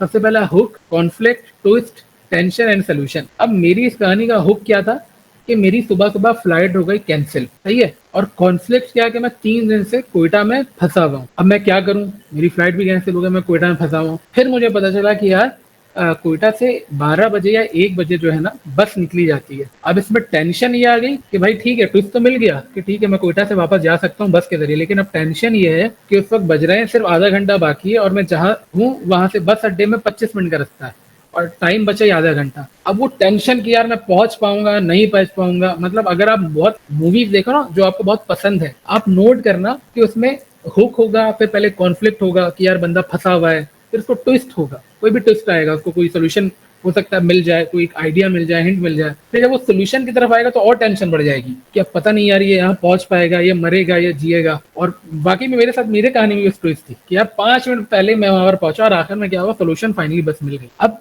मेरी एक बहुत फेवरेट मूवी है शाहरुख खान की स्वदेश, वो आप मूवी देखिएगा। उस स्वदेश मूवी में होता क्या है कि शाहरुख खान नासा का साइंटिस्ट होता है, वो अपने गांव आता है, फिर गांव में उसका दिल लग जाता है। तो अब लेकिन अब गांव में एक मसला ये होता है कि ना गांव में बिजली नहीं होती, तो बिजली का सारा सेटअप बनाता है, करता है, बहुत मेहनत करता है, और जब वो दिन आता है जिस दिन उसने लेवर खींचना होता है बिजली पैदा करने के लिए, ये सब खुश होते हैं। जैसे वो लेवर पुश करता है, बिजली बनना शुरू होती है, होते जैसी पॉइंट में पहुंचती बिजली नीचे गिर जाती है। टेंशन, ये हुआ क्या, तब टेंशन में आ जाता है ना, एक ट्विस्ट आ गया, मतलब अभी सोल्यूशन मिलने ही वाला था, ये क्या बंद हो गया। फिर वापस शाहरुख खान जाता है, जिस हाइड्रो पावर से पानी चल रहा होता है तो देखता है वो पानी के नाली में कचरा फंस गया, फिर खैर उस कचरे को निकालता है और आखिर में सोल्यूशन मिल जाता है। ऐसी बहुत सारी मूवीज हैं जिसमें आप देखिएगा आपको इस तरह से ना ये स्ट्रक्चर जरूर मिलेगा। भले हुक ना मिले, हुक तो आजकल रील में बहुत चल रहा है, लेकिन आपको उसमें कॉन्फ्लिक्ट मिलेगा, कॉन्फ्लिक्ट के बाद एक ट्विस्ट मिलेगा, ट्विस्ट के बाद देन फिर आएगा टेंशन, टेंशन के बाद मिलेगा सोल्यूशन। अब इसमें ना बहुत सारे स्टोरीज चेंज भी होती हैं, कभी कभी सोल्यूशन नहीं होता, टेंशन में ही वो खत्म हो जाती है।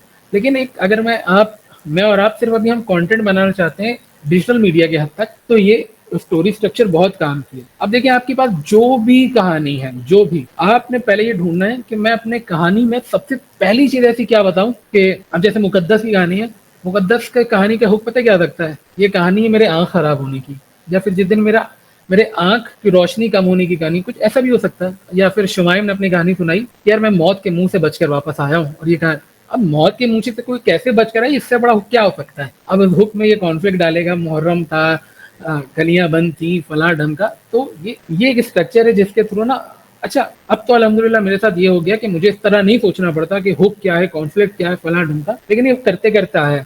आप अभी कोई भी अपनी कहानी सुनाने जाओ ना, तो अभी आपको टाइम लगेगा कि यार इसमें कॉन्फ्लिक्ट कहाँ है, इसमें हुक कहाँ है, इसमें टेंशन कहाँ है, फिर सोल्यूशन कहाँ है। लेकिन जब करते करते रहोगे, एक चीज प्रैक्टिस में आ जाएगी, तो फिर ये आपके पास हो जाएगा। यहाँ तक सबको क्लियर है? कोई सवाल है यहाँ तक? जी अरसल।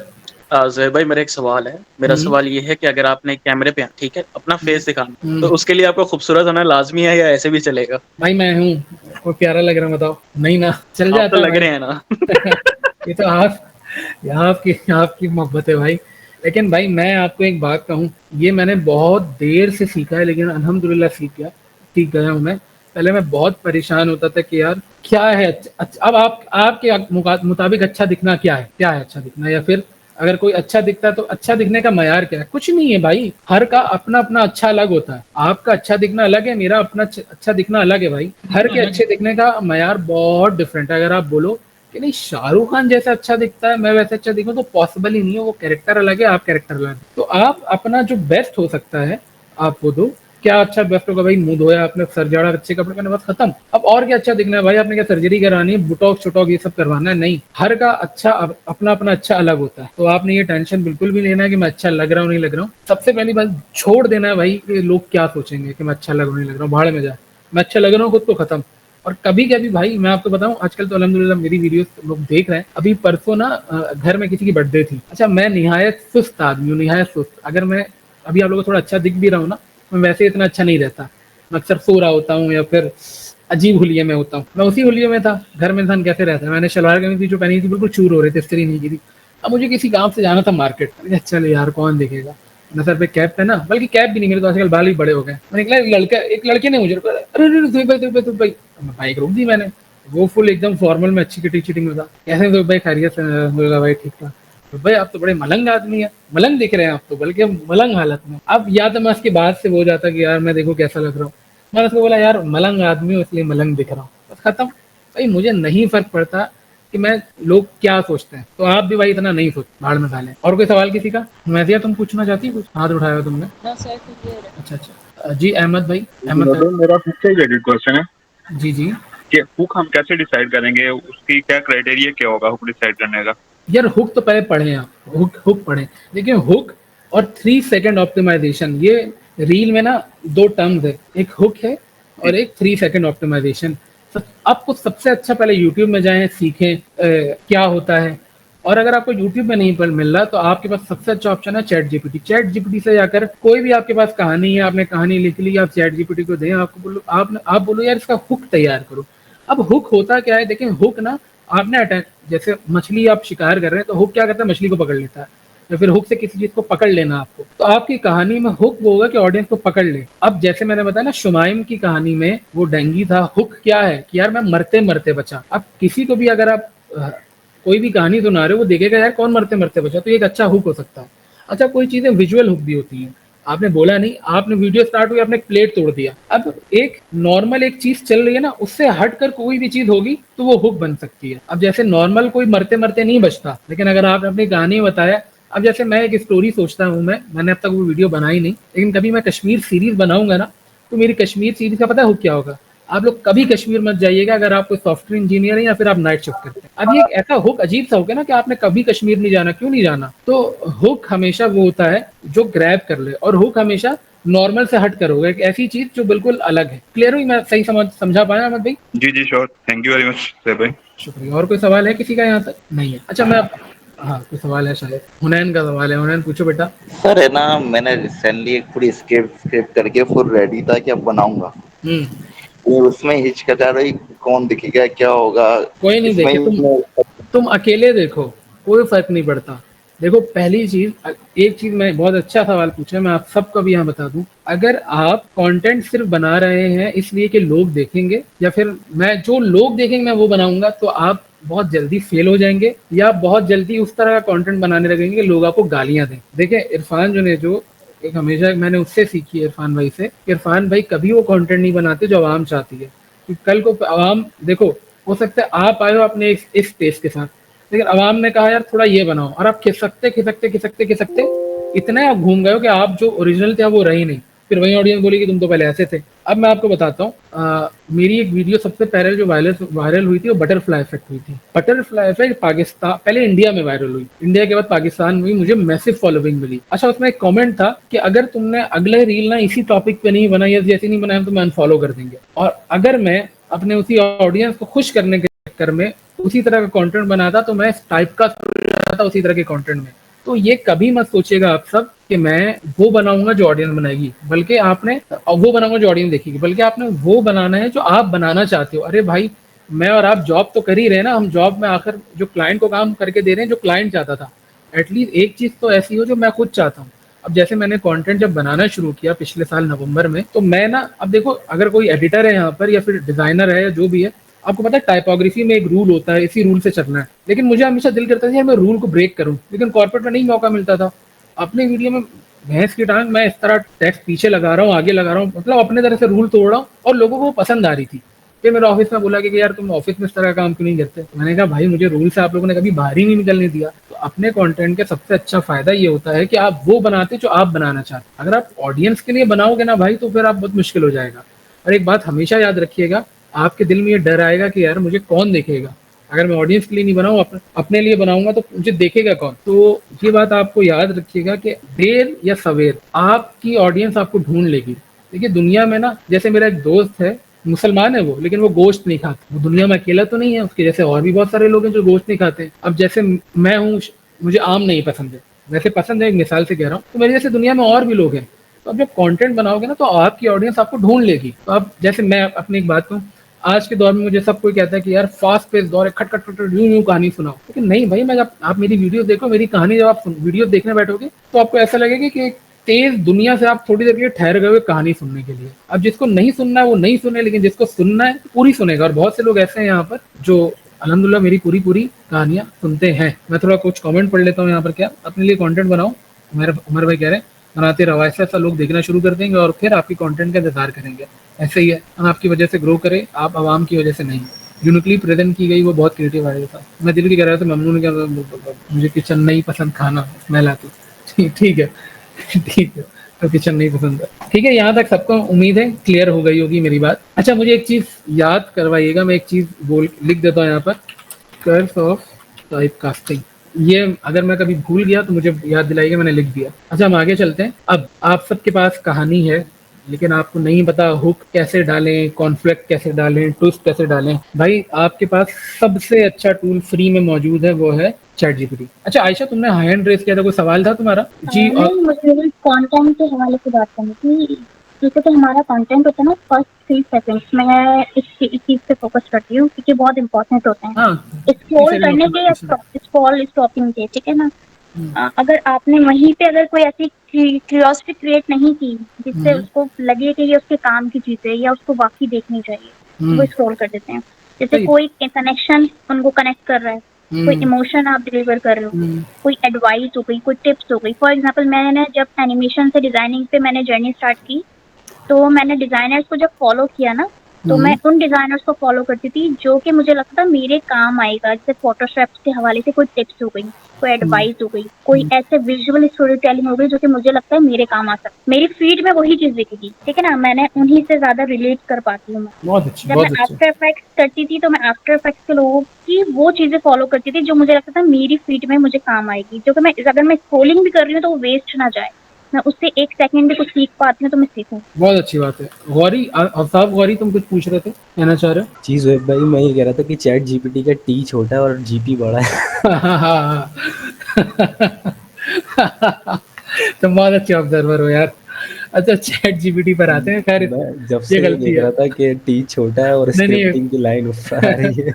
ये प्योरली गलती है मेरी यार। देखो, नहीं, चैट जीपीटी के बारे में ये बात करूं, देखिए आपके पास एक कहानी है। जैसे शुमाइम के पास एक कहानी थी कि वो मुहर्रम की 10वीं तारीख थी, रोड बंद थे और वो किस तरह से हॉस्पिटल गया, उसको कहानी पता चली। देखिए आप ना, अगर आप अभी नहीं पता तो आप अपनी पूरी कहानी टाइप करके चैट जीपीटी में लिख दें, उसको बोले मेरी इस कहानी में हुक, कॉन्फ्लिक्ट, ट्विस्ट, सोल्यूशन और ये सारी चीजें डालो, वो आपको करके दे देगा। सही है। चैट जीपीटी जब आपको करके दे तो आपको ना बिल्कुल उसको एग्जैक्ट नहीं छापना, आपने उसको वर्ड की डॉक्यूमेंट में कॉपी पेस्ट कर लेना है। फिर जिस तरह आप बात करते हो ना, जैसे मैं जिस तरह बात कर रहा हूँ, मुझे उसको अपने अल्फाज में डालना है। चैट जीपीटी अलग लिख कर दे, तो मैं उसको एक बार रीड करूंगा बड़ी आवाज में, तेज आवाज में। आप लोग अपने अकेले कमरे में पढ़ लीजिएगा, तो आपको लगेगा ना, नहीं यार ये अल्फाज ना मैं तो इस तरह नहीं बोलता। जैसे मैं वहां पर गया हूँ और चैट जीपीटी ने लिख दिया, क्या लिख दिया, मैं गया हूँ वहां पर। अब मैं कहता हूँ मैं वहां गया हूँ, कुछ अल्फाजों को आगे पीछे तरतीब देनी होती है, तो वो आप कर सकते हैं। और आहिस्ता आहिस्ता जिस तरह आप स्क्रिप्ट लिखेंगे, आपको स्क्रिप्ट लिखने का ढंग आ जाएगा। लेकिन एक चीज बहुत मैं बता दूं, जिस तरह हर दवा का साइड इफेक्ट होता है, चैट जीपीटी का साइड इफेक्ट ये कि वो आपकी क्रिएटिविटी किल कर देता है, आप सोचना छोड़ देते हो। उससे बचने के लिए कभी भी जब आप कोई कंटेंट लिखो या कोई भी कहानी लिखो, कॉन्सेप्ट आपका अपना होना चाहिए। आपका अपना कॉन्सेप्ट है, आपकी अपनी कहानी। हाँ, अब इसका हुक कैसे लिखना है, कॉन्फ्लिक्ट कैसे डालना है।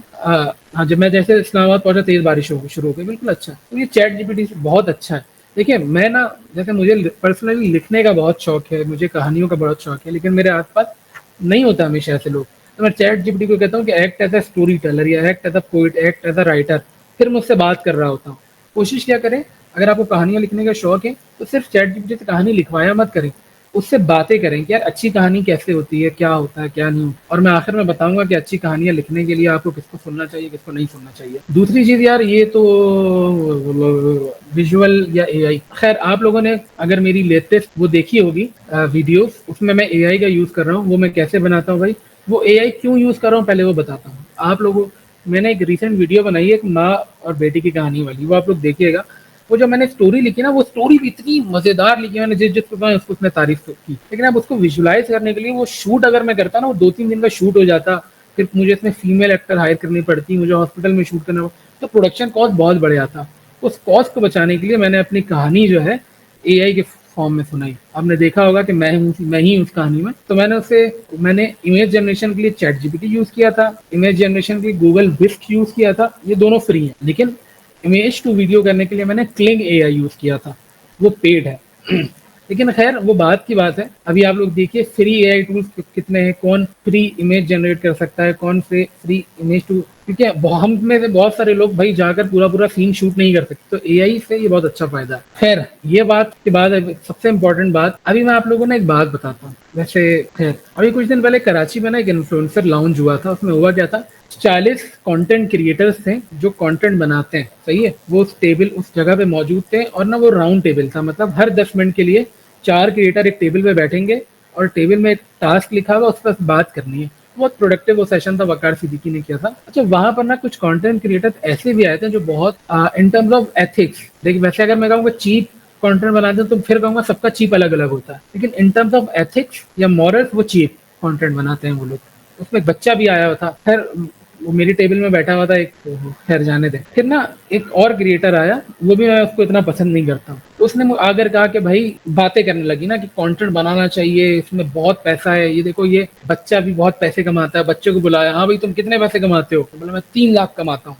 अच्छा मैं तब तक ना खामोश बैठा हुआ था, मैं 3 लाख कमाता हूँ, तो सबको दिखाया कि भाई देखिए बच्चा 3 लाख कमा रहा है, आप भी बनाए कंटेंट। फिर मैंने हाथ उठाया, मैंने बोला आपने बहुत अच्छी बात की कि कंटेंट बनाने से पैसे भी मिलते हैं, पैसा कमाया जाता है, और अब इस बच्चे को बुलाकर इससे बुलवाने का मतलब है कि लोग इंस्पायर हो, मोटिवेट हो। लेकिन हमें ये भी बताना होगा कि सब कुछ पैसा नहीं होता, मतलब वट अबाउट कैरेक्टर, कैरेक्टर के बारे में आप क्या कहेंगे? अब जैसे आजकल एक बच्चा है तलहा, छोटा बच्चा वीडियोस बनाता है, अगर इसी इन्फ्लुएंसर लॉन्च में वो तलहा होता तो तलहा से हर क्रिएटर चाहे वो बड़ा हो छोटा बड़े अदब से मिलता, लेकिन वो बच्चा जो 3 लाख कह रहा था ना, उसकी सब ले रहे थे उस सेशन में भी, मतलब कमेंट्स में भी सब उसकी मजाक उड़ा रहे होते हैं, और जब वो सेशन वहां पे भी आया होता तो भी सब उससे मस्ती कर रहे थे। लेकिन मैं यही कह रहा था अगर यहाँ पर तलहा आता तो लोग तलहा से इस तरह बात नहीं करते, क्योंकि तलहा अपने कंटेंट वायरल होने के नहीं बनाता, वो वैल्यू देता है उसमें। वैल्यू किसी भी फॉर्म में हो सकता है, लोग सीख रहे हैं, लोग इंस्पायर हो रहे हैं। तो मैंने उसको वही कहा कि भाई आप एक बड़े क्रिएटर हैं, लोग आपसे सीखते हैं, आप अगर यही मयार बना देंगे कि पैसा ही मयार है, तो पैसा तो बहुत सारे काम करने से आता है। मैं बहुत तरह की वीडियो बना सकता हूँ जिसमें मेहनत नहीं होगी, लेकिन मेरे एथिक्स चले जाएंगे। तो आप मेन चीज ना कंटेंट क्रिएशन में आप जब आओगे, तो कंटेंट क्रिएशन में आप जब भी आओ आपने क्या करना है, आपने बोलना है कि मैं ये नहीं करूंगा, ये नहीं, जैसे मैं गाली नहीं दूंगा, मैं फौश वीडियो नहीं बनाऊंगा, मैं ये नहीं करूंगा, गैम्बलिंग नहीं करूंगा, ये 5 चीजें नहीं करूंगा, इसके अलावा मैं सब करूंगा। तो हमेशा आप लोग वायरल। जी भाई शुभम भाई, इस तरह से तो पुनीत सुपरस्टार ही बहुत पैसे कमाता है। पुनीत सुपरस्टार पैसे कमाता है, और भी बहुत से लोग हैं जो बहुत पैसे कमाते हैं, लेकिन ऐसा ही तो बहुत कुछ नहीं होता। कैरेक्टर कहाँ गया? कैरेक्टर भी तो एक चीज होती है ना। तो आप लोग हमेशा ध्यान रखिएगा, आप में से कोई भी आज अगर कंटेंट बना रहा है या कल को बनाएगा, कभी भी आप वायरल होने के लिए नहीं कंटेंट बनाइएगा, हमेशा वैल्यू देने के लिए बनाइएगा। देखिए GFX mentor sir Imran Ali Deena, जितने भी क्रिएटिव फील्ड के लोग हैं सब उनको जानते हैं, सही है, सब उनको जानते हैं। क्यों जानते हैं? क्योंकि उन्होंने अपने वीडियोस के थ्रू हमें वैल्यू दिया है। उन्होंने वायरल होने के लिए कोई डांस नहीं किया, उन्होंने वैल्यू दिया, और हमें वो वैल्यू की वजह से हम उनको जानते। फिर उमर भाई का एक है, I have never taken batting and smoking campaigns for content creation project, it's against my ethics. अच्छा उमर भाई की एक ना, उमर भाई बेसिकली क्या काम करता है आई डोंट नो, लेकिन मुझे इतना पता है कि जितने भी कैंपेन्स चल रहे होते हैं ना वो इन्फ्लुएंसर्स के, तो उमर भाई इन्फ्लुएंसर्स को मैनेज कर रहे होते हैं। तो उमर भाई अभी आखिर में मैं उमर भाई को भी कहूँगा थोड़ी सी बात कर लें। अच्छा शुमाइम तुम कुछ कहना चाह रहे हो? यार मैं एक चीज ये कहना चाह रहा हूँ कि आजकल की जो जेनजी जनरेशन है ना, भाई मैं भी जेनजी हूँ, हाँ से बात करो। नहीं मतलब थोड़ा सा और नीचे की तरफ आए हम, जो कि 18 साल 17 साल के जो लड़के हैं, उनको मैंने ऑब्जर्व किया है कि हलाल हराम की चीज़ उनके अंदर से ख़त्म होती जा रही है। मतलब उनको जो है पैसे से मतलब है कि यार पैसा किस तरह से आता है। मैं खुद भी सॉफ्टवेयर वाली चीज़ों से लिंक रहता हूँ, और मेरे जानने में इतने ऐसे लोग हैं जो कि हराम काम कर रहे हैं, मतलब स्कैम करना उनके लिए जो है वो कोई बात ही नहीं है। तो ये वाली चीज़ ना लोगों से ख़त्म होती जा रही है। लोग सिर्फ पैसे को वैल्यू दे रहे हैं, ना ही तो कैरेक्टर को वैल्यू दे रहे हैं, ना ही तो अपने दीन को वैल्यू दे रहे हैं, उनको सिर्फ पैसे से मतलब। तो ये चीज़ जो है ना बहुत इंपॉर्टेंट है लाइफ में। बिल्कुल सही कही भाई आपने, बिल्कुल सही कही भाई। करियर कॉन्फिडेंस का मसला है यार, यही चीज़ है ना, अच्छे लोगों को देखे अच्छी चीज़ सीखेंगे। तो बस मैं इस सेशन में ना ये वाली बात करना इसलिए ज़रूरी था कि कल को मुझे देखकर मैंने कहानी की बात की। कहानी कैसी भी हो सकती है, गंदी कहानी भी हो सकती है किसी के पास, वो ये सुनाए और बोलेगा नहीं दो ये बात मत ने कहा था कहानी सुनाओ, ये थोड़ी कहा था जिस तरह की कहानी सुनानी सुनाओ। तो हमेशा ये ध्यान रखिएगा, कभी भी कोई काम वायरल होने के लिए नहीं करे। देखिए मेरे आज भी फॉलोअर्स बहुत कम है, या फिर एंगेजमेंट मेरी बहुत कम आती है, लेकिन एक ना एक दिन वो बहुत बढ़ जाएगी। पहले बिल्कुल 100-150 दिखते थे, आज फिर भी अल्हम्दुलिल्लाह आ जाती है कभी कभी कोई वीडियो 50,000 लाख, तो कोई 6,000 में अटक जाती है। क्योंकि मैं कोई भी काम वायरल होने के लिए नहीं करता। मुझे बहुत लोगों ने बोला है कि तुम तेज कंटेंट बनाओ, फास्ट कट बनाओ, लेकिन नहीं, मैं उस तरह नहीं बना सकता, मैं खुद ऐसा नहीं हूँ। अच्छा हुनैन कह रहा है वैल्यू को डिफाइन कीजिए। वैल्यू से मुराद, अब जैसे मैंने अभी आप लोगों को अपनी वीडियो दिखाई कश्मीर वाली, तो वो वीडियो दिखाने का मकसद ये था कि कोई ऐसा लड़का जिसका अपनी बीवी से फड्डा हो गया, तो वो ये सोचे कि मेरा अभी फड्डा हुआ है, मुझे अपनी बीवी से यहाँ पे गुस्सा आ रहा है, लेकिन यही बीवी मेरा इतना ख्याल रखती है, मुझे खाना बना के देती है, या फिर बहुत सारी चीज़ें। या फिर अब जैसे औलाद है, वो कितनी कीमती चीज़ होती है ना, लेकिन वही औलाद की वजह से इंसान को रात जागना पड़ता है, नींद खराब होती है कि बच्चा रो रहा है, बच्चे की तबीयत खराब है। तो मेरे उस कंटेंट से इस तरह से वैल्यू, अब जैसे मैंने अपनी कोयटा वाली कहानी सुनाई, कोयटा वाली कहानी सुनाने में क्या वैल्यू है? एक तो वैल्यू ये है कि भाई अल्लाह असबाब बनाने वाला, अल्लाह किसी को भी इस्तेमाल कर सकता है किसी के भी काम करवाने में। दूसरा, मैं और आप कोई चीज ही नहीं है। जैसे मैं क्या हूँ भाई, मैं किसी की क्या मदद कर सकता हूँ? मैंने किसी की मदद नहीं की, बल्कि अल्लाह ने मुझे मुझे इस बात का शुक्र अदा करना चाहिए कि अल्लाह ने इतने 2 करोड़ इंसानों में से मुझे चुना किसी की मदद करने के लिए। मेरे अलावा अल्लाह तो किसी को भी चुन सकता था, लेकिन अल्लाह ने अगर मुझे चुना तो मुझे इस बात पर ये फ़ख्र नहीं करना चाहिए अभी मैं तेरी मदद, बल्कि मुझे तो आजिज़ रहना चाहिए कि भाई अल्लाह ने मुझे चुना किसी की मदद करने के लिए। तो इस तरह से अपने कंटेंट के थ्रू जो हिडन मैसेजेस है ना वो खुद आप रखा करें कि मेरी वीडियो अगर कोई देखे तो वो ये चीज़ सीखे। जो बटरफ्लाई इफेक्ट थी उसके अंदर एक अलग वैल्यू था, तो वैल्यू किसी भी तरह का हो सकता है। कोई अच्छी बात वैल्यू हो सकती है, कोई अच्छी सोच वैल्यू हो सकती है, वैल्यू कुछ भी हो सकती है, ठीक है, अच्छी चीज़। अब लास्टली एक मूवी है जिसने मेरी ज़िंदगी को बहुत बदल दिया। अगर आप मुझे इंस्टा पे फॉलो करते हैं, मैं अक्सर तमाशा के बारे में बात करता रहता हूँ।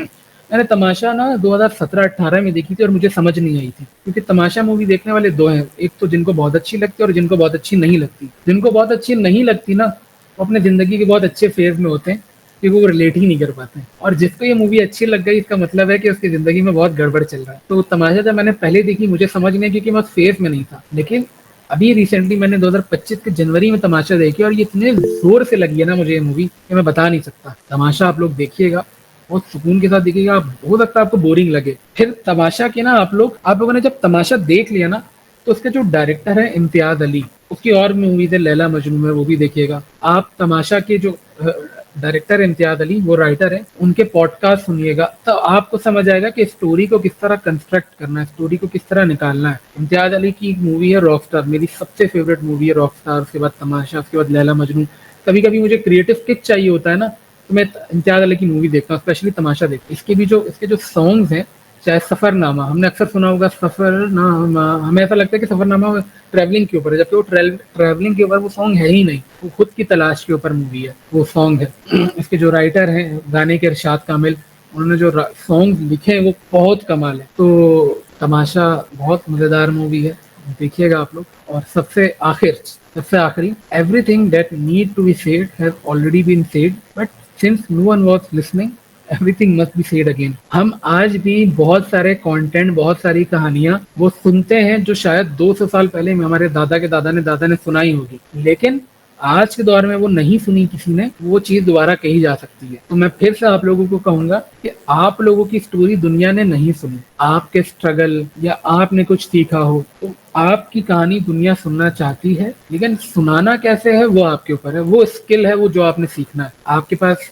मुकद्दस ने सभी सवाल पूछा था कि कैमरा और ये सारी चीजें क्या होनी चाहिए, डजेंट मैटर क्या होना चाहिए। आपके पास फोन है, आप फोन को रखें, गूगल में जाएं, लेकिन 3 पॉइंट लाइटिंग कैसे होती है, तो आप कोई भी जुगाड़ी तरीके से, मतलब ना जो लाइट के साथ खेलना है वो एक स्किल है, उसके लिए आपके पास अच्छे लाइट्स होना जरूरी नहीं है। तो आप यूट्यूब में ट्यूटोरियल देखें कि DIY घर में किस तरह से बल्ब से लाइट बनाया जा सकता है, गत्ता काट के उस तरह से लाइट बनाएं और 3 पॉइंट लाइट सीखें, 3 पॉइंट लाइटिंग सीखें कि किस तरह होती है, उस तरह वीडियो बनाएं। आपके पास मोबाइल है, मोबाइल आपकी वीडियो रिकॉर्ड कर रहा होगा और आपने वो लाइटिंग सीख ली होगी। तो ये सारी चीजें स्किल है जिसको सीखा जा सकता है। बहुत देखिए, अच्छे कैमरा वक्त के साथ साथ जैसे आप अच्छा कंटेंट बनाते रहो तो चीजें अपडेट करते रहो, पैसा लो, पैसा कमाओ, अपडेट करते रहो। लेकिन इस चीज को जवाब बना देना है, बहाना बनाना कि मेरे पास कुछ अच्छा नहीं है, मैं नहीं शुरू करूंगा, तो बेकार बात है। आपके पास जो कुछ भी शुरू करते हैं, एक बात मैं कहता हूँ, जो नहीं है उसका इंतजार मत करो, जो है उसका इस्तेमाल करो। तो देख लो यार मैं कितना अच्छा राइटर हूँ। टुल्ला अभी चाहता था डिफ्यूजर बना ले बंदा। प्लीज ये स्लाइड शेयर कर दीजिएगा, मुबश्शिर बुखारी, माइक ड्रॉप। तो भाई यहाँ तक था मेरा सेशन। अगर कोई सवाल है किसी का पूछें, मैं थोड़ी देर के लिए जाऊंगा उमर भाई से भी बात करूं, क्योंकि वो कंटेंट इंडस्ट्री में है, लोगों को लीड करते हैं, कंटेंट क्रिएटर्स को लीड करते हैं। तो उमर भाई को मैं दूंगा। इससे पहले अगर कोई सवाल पूछना चाहता है मुझसे पूछ लो। ये कोई सवाल है कोई? जी अरसल। ज़ोहेब भाई, आपका पहला प्रोजेक्ट कैसा था? मुश्किल था? किस तरह का? कौन सा प्रोजेक्ट? आपने क्रिएशन की इंडस्ट्री में जो पहला प्रोजेक्ट किया, जो आपको याद हो, उसकी स्टोरी सुनाए। ठीक यार, देखिए पहला प्रोजेक्ट तो मेरा कोई परफेक्ट था ही नहीं, वो इतना घटिया था। इतना घटिया था, आप लोगों को दिखाता हूँ, 1 मिनट रुकिएगा। क्रिंज लगता है, अगर आपको अपना पुराना कंटेंट क्रिंज लगने लगे तो समझे आप बिल्कुल सही डायरेक्शन पे। मैं बल्कि ना अपनी दिखाता हूँ वीडियो जिसकी मैं बात कर रहा हूँ। वीडियो चलेगी नहीं चलेगी, ये वीडियो देखिएगा। तनावर दरख्त बन चुका है और इस दरख्त के दारुल किफाला बहुत से ऐसे गुरबा हैं जो अपनी क्या हो गया? आज से तकरीबन फर्नीचर से अखराजात और दीगर अखराजात। क्या हो गया? फेसबुक भी नहीं चाह रहा दिखाना आपकी वीडियो। हाँ वो इतनी क्रिंज है ना यार। अच्छा मैं बार बार इसमें डायलॉग भूल रहा हूँ। सर आपको लॉगिन करना पड़ेगा। खैर है, तो यार मेरी पहली वीडियो या फिर सर अभी आपने कंटेंट क्रिएशन स्टार्ट की थी, उसमें सबसे पहली वीडियो कौन सी थी? यार मैंने कोई एक वीडियो फर्स्ट बनाई नहीं, मैंने ये जो कंटेंट क्रिएशन की मेरी जर्नी है बहुत पार्ट्स में ब्रेक है। मतलब मैंने जो आज आप अगर मेरे फेसबुक में मेरे ऐड हो जाओ ना, मेरी सबसे पुरानी वीडियो क्या है कि मैं कहीं दोस्तों के साथ जा रहा हूँ, मैंने मोबाइल से मतलब 2015 16 17 में मोबाइल से भाई आज हम लोग यहाँ पर आए हैं एक्सपो सेंटर, यहाँ पर चाइनीज लोग आए हैं और वो बना के डालती। अगर आप मुझसे पूछो प्रॉपर वीडियो, तो मेरी एक ही प्रॉपर वीडियो जो सबसे पहली मैंने बनाई थी वो मेरी जिंदगी की सबसे अच्छी वीडियो है जो मैंने आज तक क्रिएट की है, क्योंकि मैंने उसके ऊपर स्क्रिप्टिंग में 1 हफ्ता लगाया भाई। और प्रॉपर मतलब ना, आपने सुना होगा कि अक्सर लोग वीडियो के थ्रू प्रोपागेंडा करते हैं या फिर अपना माइंडसेट डिलीवर करना चाहते हैं, तो वो काम मैंने पहली बार अपनी किसी वीडियो में किया था कि हाँ यार एक चीज इस तरह है तो मुझे इस तरह दिखानी है। अब जैसे मिसाल के तौर पर वीडियो दिखाता हूँ फिर बात करता हूँ मैं। आप हो सकते हैं बहुत सारे लोग इस वीडियो से इत्तेफाक ना करें, लेकिन आप अभी सिर्फ कंटेंट देखिएगा। खुशी, लव, ये 3 साल पहले किया। खुशी, लव खुशी, क्या मतलब है इसका? दुनिया में मुख्तलिफ ज़बान में मुख्तलिफ अल्फाजात में से डिफ़ाइन किया जाता है। जैसे पहले अंग्रेज़ी में देख लेते हैं कि what is happiness. Happiness is an emotional state characterized by feelings of joy, satisfaction, contentment and fulfilment. और अगर उर्दू अदब की किताब में से ढूंढा जाए तो उसके माने हमें कुछ इस तरह से मिलते हैं कि मसरूर, शादां, शादमा, शादाब, अच्छा और उम्दा। ज़बान कोई भी हो, उसमें अल्फाज का चुनाव तो अलग हो सकता है, लेकिन हर जगह खुशी का एक ही यूनिवर्सल मतलब होता है। इस दुनिया में रहने वाले मखलूकात में से हर कोई अपनी अपनी तरह से खुशी का इजहार करता है। अगर हम जानवरों की बात करें तो कोई अपनी बॉडी लैंग्वेज से, कोई गा कर, चिल्ला कर, अपनी अपनी तरह से, अपने अपने अंदाज से अपनी खुशी का इजहार करता है। और अगर बात करें इस अशरफुल मखलूकात की, तो हर कबीले, कौम, जात, फर्द का अपना अलग अलग अंदाज होता है इस खुशी को एक्सप्रेस करने का। और इस कायनात की सबसे बड़ी खुशी हमारे आका व मौला हज़रत मोहम्मद मुस्तफ़ा सल्लल्लाहु अलैहि वसल्लम की विलादत की खुशी है। और इस खुशी को हर इंसान अपने अलग अलग अंदाज से एक्सप्रेस करता है। जिस शहर में मैं रहता हूँ, शहर Karachi, the city of lights, ये शहर भी अपने नाम की तरह इस खुशी को मनाता है।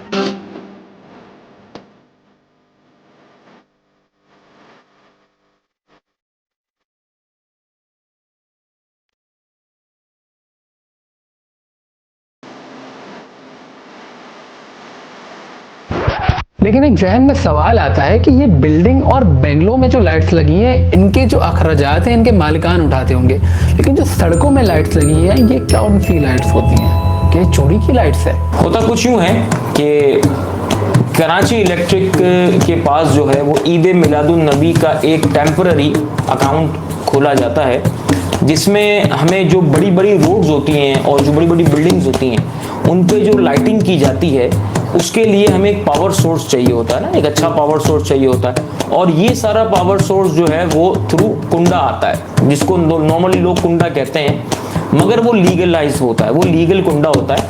इसके लिए सबसे पहले एक एप्लीकेशन जाती है, ठीक है, हर एरिया के हिसाब से एक एप्लीकेशन जाती है और उस एप्लीकेशन के अंदर वॉट्स के हिसाब से पूरे 12 दिनों की कंजम्पशन लिखी हुई होती है, एक रेट से वो मल्टीप्लाई होता है और उसके अगेंस्ट जो है वो कराची इलेक्ट्रिक हर एरिया के हिसाब से ये हमें एक बिल इशू करती है, जिसके ऊपर आप स्टैंप और इसकी वेरिफिकेशन आप देख रहे होंगे। ये प्रीपेड बिल होते हैं, यानी पहले से ही 12 दिनों के बिल पे होते हैं कराची इलेक्ट्रिक को, और ऐसे बिल हजारों इशू होते हैं पूरे कराची में। ये तो था इस शहर का अंदाज। अब ये देखते हैं कि डिफरेंट प्रोफेशंस के लोग इस खुशी को किस तरह मनाते हैं। हम इस खुशी को इस तरह सेलिब्रेट करते हैं कि मैं और मेरे फ्रेंड्स हम मिलके हमारे एरिया में जो छोटे बच्चे होते हैं उनमें बिस्किट और चॉकलेट साइज़ की चीज़ें हम डिस्ट्रीब्यूट करते हैं, और उनकी खुशी जो हम देखते हैं वो एक प्राइसलेस मोमेंट होता है हमारे लिए। हम खुशी इस तरह बनाते हैं कि हम अपने कस्टमर को इन दिनों में डिस्काउंट ऑफर करते हैं। हमारा एक बिज़नेस सर्कल है, हम कैटरिंग से खाना बनाते हैं और जो कच्ची आबादियाँ, गरीब एरियाज़ होते हैं वहाँ जाके इसको डिस्ट्रीब्यूट करते हैं। ये हमारा तर्ज है इसको इस दिन की खुशी मनाने का। मैं इस खुशी को इस तरह मनाता हूँ कि कसरत से दुरूद शरीफ पढ़ता हूँ। हम दस्तरखाने फातिमातुस ज़हरा सजाते हैं और हर राहगीर, हर मुसाफिर हमारा मेहमान होता है। इस तरह हम विलादत की खुशी मनाते हैं। इस इलाके को 12 रबी अव्वल हुजूर की विलादत की खुशी में ये खारादार मिलाद कमेटी चाकला स्ट्रीट 53 साल से ये सारा प्रोग्राम और सजावट करती है, और पूरे एरिया को हम लोग सजावट करते हैं और इंशाअल्लाह हमारी नस्लें भी ये सजावट करती रहेंगी। खुशी नाम है अल्लाह और उसके रसूल की रज़ा की खातिर जुस्तजू करने का। खुशी नाम है अल्लाह की मखलूक का रिस्क अपने रिस्क के साथ जोड़ने का। तो खुश रहिए, खुशियाँ बांटिए। अल्लाह ताला आप लोगों के लिए आसानियां पैदा करे।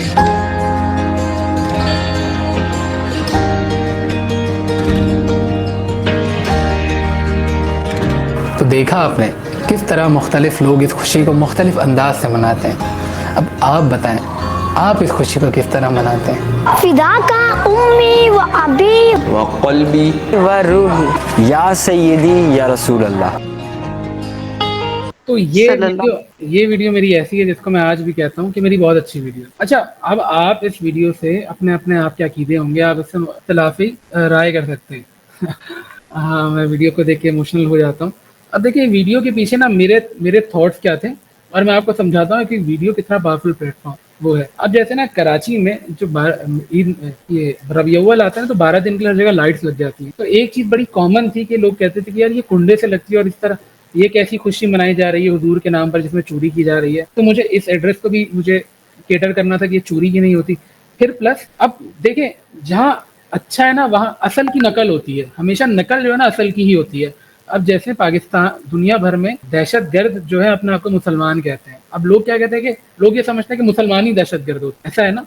तो ऐसी रबीउल अव्वल की खुशी कुछ लोग इस तरह मनाते हैं, लोग कहते हैं कि यार ये क्या ही इस्लाम है। तो मुझे इस वीडियो के थ्रू दिखाना था कि जितने भी पढ़े लिखे लोग हैं, चाहे वो बिजनेसमैन हो या कोई भी हो, वो खुशी किस तरह मनाते हैं। पहले मैंने बताया कि हर की खुशी का मनाने का अंदाज अलग होता है। कोई किसी को खाना खिला देगा, कोई किसी को पानी पिलाएगा, कोई कुछ भी करेगा। तो पहले मैंने ये तमहीद बांधी, फिर मैंने ये लाइट वाले इशू पे बात की, फिर मैंने आखिर में ये बताया कि जो पढ़े लिखे लोग हैं वो हुजूर की विलादत की खुशी किस तरह मनाते हैं। तो एक स्टोरी टेलिंग का अंदाज था ये मेरा, और ये मुझे मेरी पहली वीडियो थी। मैं आज देख रहा था तो मैंने सोचा मैंने म्यूजिक इतना तेज किया हुआ था। तो आप भी भाई जो भी कहानी है, जिस चीज़ पे आप यकीन रखते हैं कि ये चीज़ अच्छी है, तो आप उसको दिखाइए दुनिया को अपने अंदाज से, तो दुनिया पसंद करेगी। तो ये था भाई मेरा सेशन। मैं 2 मिनट के लिए अगर कहूँगा कि उमर भाई थोड़ी सी बात आप भी कर लें कि कंटेंट की दुनिया में क्या चल रहा है, फिर हम तालिया के पास चलेंगे और सेशन को एंड करेंगे। उमर भाई अस्सलाम वालेकुम। फिर से सारी ऑडियंस को जो सुन रही है, कुछ लोग नए भी आए हैं, कुछ ज़्यादातर लोग पुराने हैं जो शुरू से सेशन के साथ हैं। अच्छा, सोहेब भाई आपने जिक्र किया था कि आपको एग्जैक्टली नहीं पता कि मैं करता क्या हूँ, लेकिन कंटेंट और इन्फ्लुएंसर कैंपेन से रिलेटेड ताल्लुक है। मैं आपको थोड़ा सा करेक्ट कर देता हूँ यहाँ पे, आपकी इन्फॉर्मेशन में भी थोड़ा सा इजाफा होगा। मैं तकरीबन 2012-13 से सोशल मीडिया मार्केटिंग और कंटेंट क्रिएशन के प्रोफेशन से लिंक हूँ। ज़्यादातर मेरे जो क्लाइंटेज है वो पाकिस्तानी ऑडियंस है, पाकिस्तानी मार्केट है, कुछ बाहर की भी है। और इसमें मोस्टली मैं सोशल मीडिया कैंपेन्स ही कर रहा होता हूँ, बट कुछ हद तक कंटेंट क्रिएशन भी कर रहा होता हूँ, खुद से भी कर रहा होता हूँ और इन्फ्लुएंसर से, कंटेंट क्रिएटर से करवा भी रहा होता हूँ। तो ये काम मैं करता हूँ बेसिकली। अच्छा, कंटेंट में आपका पूरा लेक्चर जो पूरा सेशन है मैंने शुरू से ही अटेंड किया है आज, और बड़ी अच्छी चीज़ें हैं। कुछ ऐसी चीज़ें भी हैं जो मुझे नहीं पता थी और मैंने सीखी हैं आपसे। और कंटेंट क्या होता है, एक जनरल ओवरव्यू में देता हूँ। कंटेंट वो है जो आप टेक्स्ट फॉर्म में भी कर सकते हैं, ब्लॉग फॉर्म में भी कर सकते हैं, एक लफ्ज़ किसी के साथ शेयर कर सकते हैं ऑनलाइन प्लेटफॉर्म पे या किसी भी टीवी चैनल पे, और उसके अलावा ब्लॉग्स लिख सकते हैं, वीडियो बना सकते हैं, पिक्चर्स की सूरत में कर सकते हैं। तो ये सब चीज़ें कंटेंट के उसमें आती हैं, ठीक है। हुक्स वगैरह जो आपको चाहिए होते हैं वो भी बहुत ज़रूरी होते हैं, और वो सीखना बहुत ज़रूरी है, ठीक है। इससे पहले लोग और कुल कंटेंट को आपको कोशिश करनी चाहिए कि आप रिलेटेबल भी बनाएं अगर आपने ज़्यादा वायरल होना है, लोगों से रिलेटेबल करें। बिल्कुल सही बात की आपने, ठीक है। लोगों से रिलेट कराएंगे तो लोग आपके साथ एंगेज करेंगे। अगर आप अपनी ही चीज़ें बताते जाएंगे, मारते जाएंगे, जो आप दिखाना चाहते हैं या आप जो बेचना चाहते हैं, तो शायद ही कोई आपकी उस सेलिंग पिच को, सेलिंग वाले कंटेंट को लिफ्ट कराएगा। लोगों से स्टोरी बनाएं, स्टोरी बना के रिलेट करा के फिर उसका सोल्यूशन की तरफ जाएं, जैसे आपने अपने स्ट्रक्चर में भी बताया था। तो ये चीज़ें बहुत ज़रूरी हैं। और मैं आपको थोड़ी सी अपनी एक कहानी सुनाता हूँ। कुछ अर्से पहले मैंने कोशिश की थी अपने सोशल मीडिया प्लेटफॉर्म के लिए, फेसबुक और लिंक्डइन के लिए, मैंने अपने उमर भाई आपकी आवाज़ चली गई है। उमर भाई आवाज़ चली गई है ना, जब मैं गायब हो गया हूँ। चैलेंज दिया, उमर भाई खुद भी चले गए, वो भी गायब हो गए। उमर भाई आपका नेट चला गया कंटेंट के हवाले से, किसी भी टॉपिक के ऊपर, उससे किसी भी शेप में, उस पर। अच्छा, मैं डाटा के ऊपर हूँ। और आ रही है आवाज़ क्या नहीं आ रही? जी आ रही है, अभी हेलो, चली गई थी, अब आ रही है? जी। अच्छा, मैंने कुछ दिन पहले ना अपने आप को एक चैलेंज दिया कि 100 डेज 100 पोस्ट का एक चैनल है मेरे अपने लिए, जिस पे मैंने कोशिश की कि मैं फेसबुक और लिंक्डइन के ऊपर रोज एक पोस्ट करूंगा किसी भी टॉपिक के बारे में। होती है वीडियो भी हो सकती है और टेक्स्ट पोस्ट भी होती है, ग्राफिकल भी होती है। वो सारा कंटेंट जो भी करना था वो मैंने खुद करना था, अपनी टीम से नहीं करवाना था। ठीक है, कि मैं अपने आप को देखना चाहता था कि मैं कितना कंसिस्टेंटली काम कर सकता हूँ इस बारे में। ठीक है, तो मैंने मंडे को वो अपना चैलेंज शुरू किया। 1 पोस्ट हुई, 2 पोस्ट हुई, 3 पोस्ट हुई, 6 पोस्ट हो गई। संडे आ गया। अब संडे के दिन मुझे कुछ समझ नहीं आता कि मैं क्या पोस्ट करूँ। ठीक है, और मैंने फिर अपना दिमाग को थोड़ा सा घुमाया और पूछा कि क्या सोशल मीडिया संडे को छुट्टी करता है? आप में से कोई जवाब देगा इसका? नहीं, बिल्कुल नहीं करता। तो मैंने इस चीज के ऊपर एक पोस्ट बना के डाल दी। अच्छा कॉन्सेप्ट, बहुत अच्छा कॉन्सेप्ट। ठीक है, 7वें दिन। ठीक है, 7वें दिन की पोस्ट मुझे ये मिल गई कि क्या सोशल मीडिया छुट्टी करता है या नहीं करता। अगर नहीं करता तो आप क्यों कर रहे हैं छुट्टी? ठीक है, तो कंटेंट क्रिएटर्स के को हर दिन कुछ क्रिएट करना है, अच्छा है या बुरा है डजंट मैटर, अपने लिए कंटेंट क्रिएट करें, अपनी मर्जी का करें। उमर भाई बहुत बहुत शुक्रिया आपके टाइम का। अच्छा, आप सब जैसा भी है करें, जैसे कि मैंने कमेंट भी किया था, अपने लिए कंटेंट क्रिएट। राइट, बहुत बहुत शुक्रिया उमर भाई, बहुत बहुत शुक्रिया। तो आप सबका बहुत शुक्रिया। हमें 2 घंटे हो चुके हैं कि सेशन को स्टार्ट किया, आप लोग 2 घंटे से मुसलसल मेरी बात सुन रहे हैं। बस एक छोटा सा रिक्वेस्ट तो नहीं कहूँगा कि अगर आपको ये सेशन पसंद आया तो इस सेशन की पिक्चर लें। मेरी देखो, मैं बहुत अच्छा पोस्ट मारा हुआ है, अच्छी पिक्चर लें और अपने फेसबुक पर लगाएं या फिर इंस्टा स्टोरी पर लगाएं या लिंक्डइन पर लगाकर मुझे टैग लाजमी कीजिएगा। इंस्टा पर करेंगे तो मैं आपकी स्टोरी को रीशेयर कर सकता हूँ। बताइएगा कि आपको मेरा सेशन कैसा लगा। अगर कुछ सीखा है तो वही बताइएगा। अभी यार आप सब बहुत मज़ेदार बंदे बैठे हुए यहाँ पर। मैं आप सबसे अगर बात करूँ तो बहुत देर हो जाएगा। इंशाल्लाह इस सेटअप को फिर लगाएंगे। तालिया, बहुत बहुत शुक्रिया इस सेशन के लिए यार। जिस तरह से तुम नए गेस्ट को लेकर आ रही हो, ऑडियंस को बहुत कुछ सीखने को मिलेगा। बहुत अच्छा काम कर रही हो तुम भी उसी पॉइंट पर अमल कर रही हो कि जो आता है सिखा दो, जो नहीं आता आना शुरू हो जाएगा। तो तुम अभी क्या कर रही हो, तुम्हारे पास लोगों के कनेक्शन है, तुम मुझे जानती हो, तुम और लोगों को जानती हो, तो तुम एक ब्रिज का काम कर रही हो। तो अल्लाह ताला तुम्हारे भी इंशाल्लाह इस तरह से काम करवाता रहेगा। बहुत बहुत शुक्रिया, मुझे आप सबसे मिलके बहुत अच्छा लगा। तालिया, over to you. Thank you so much, Zuhaib. It means a lot for me. और थैंक यू सो मच आप सबका कि आप लोगों ने अपना कीमती वक्त निकाला। मुझे तो कोई नहीं जानता, ऑब्वियसली आप सब जो है वो जुहेब के लिए यहाँ पे आए हैं। लेकिन कोशिश करिएगा कि सब जो है वो इंगेज रहें, क्योंकि मज़ीद हम एक्सपर्ट्स और प्रोफेशनल्स को लाते रहेंगे। और आप हर फील्ड से रिलेटेड, सिर्फ फ्रीलांसर्स नहीं, हर फील्ड से रिलेटेड जो लोग हैं वो यहाँ पे आपको देखने को मिलेंगे। और इंशाल्लाह अज़ीज़ आप उनकी जो आरा हैं वो लेते रहेंगे और आपको फ़ायदा पहुँचाते रहेंगे। अच्छा जुहेब, यहाँ पे एक मेंबर हैं हुसैन खालिद, उनका एक लिंक है, अगर आप वो पेस्ट कर लें और बाद में उसको रिव्यू कर दीजिएगा, क्योंकि उनकी रिक्वेस्ट है कि उनकी जो वीडियो है उसको देखा जाए। तो बाद में रिव्यू बेशक कर दीजिएगा उसको, फिर मुझे सेंड कर दीजिए या नंबर शेयर कर दें प्लीज चैट में।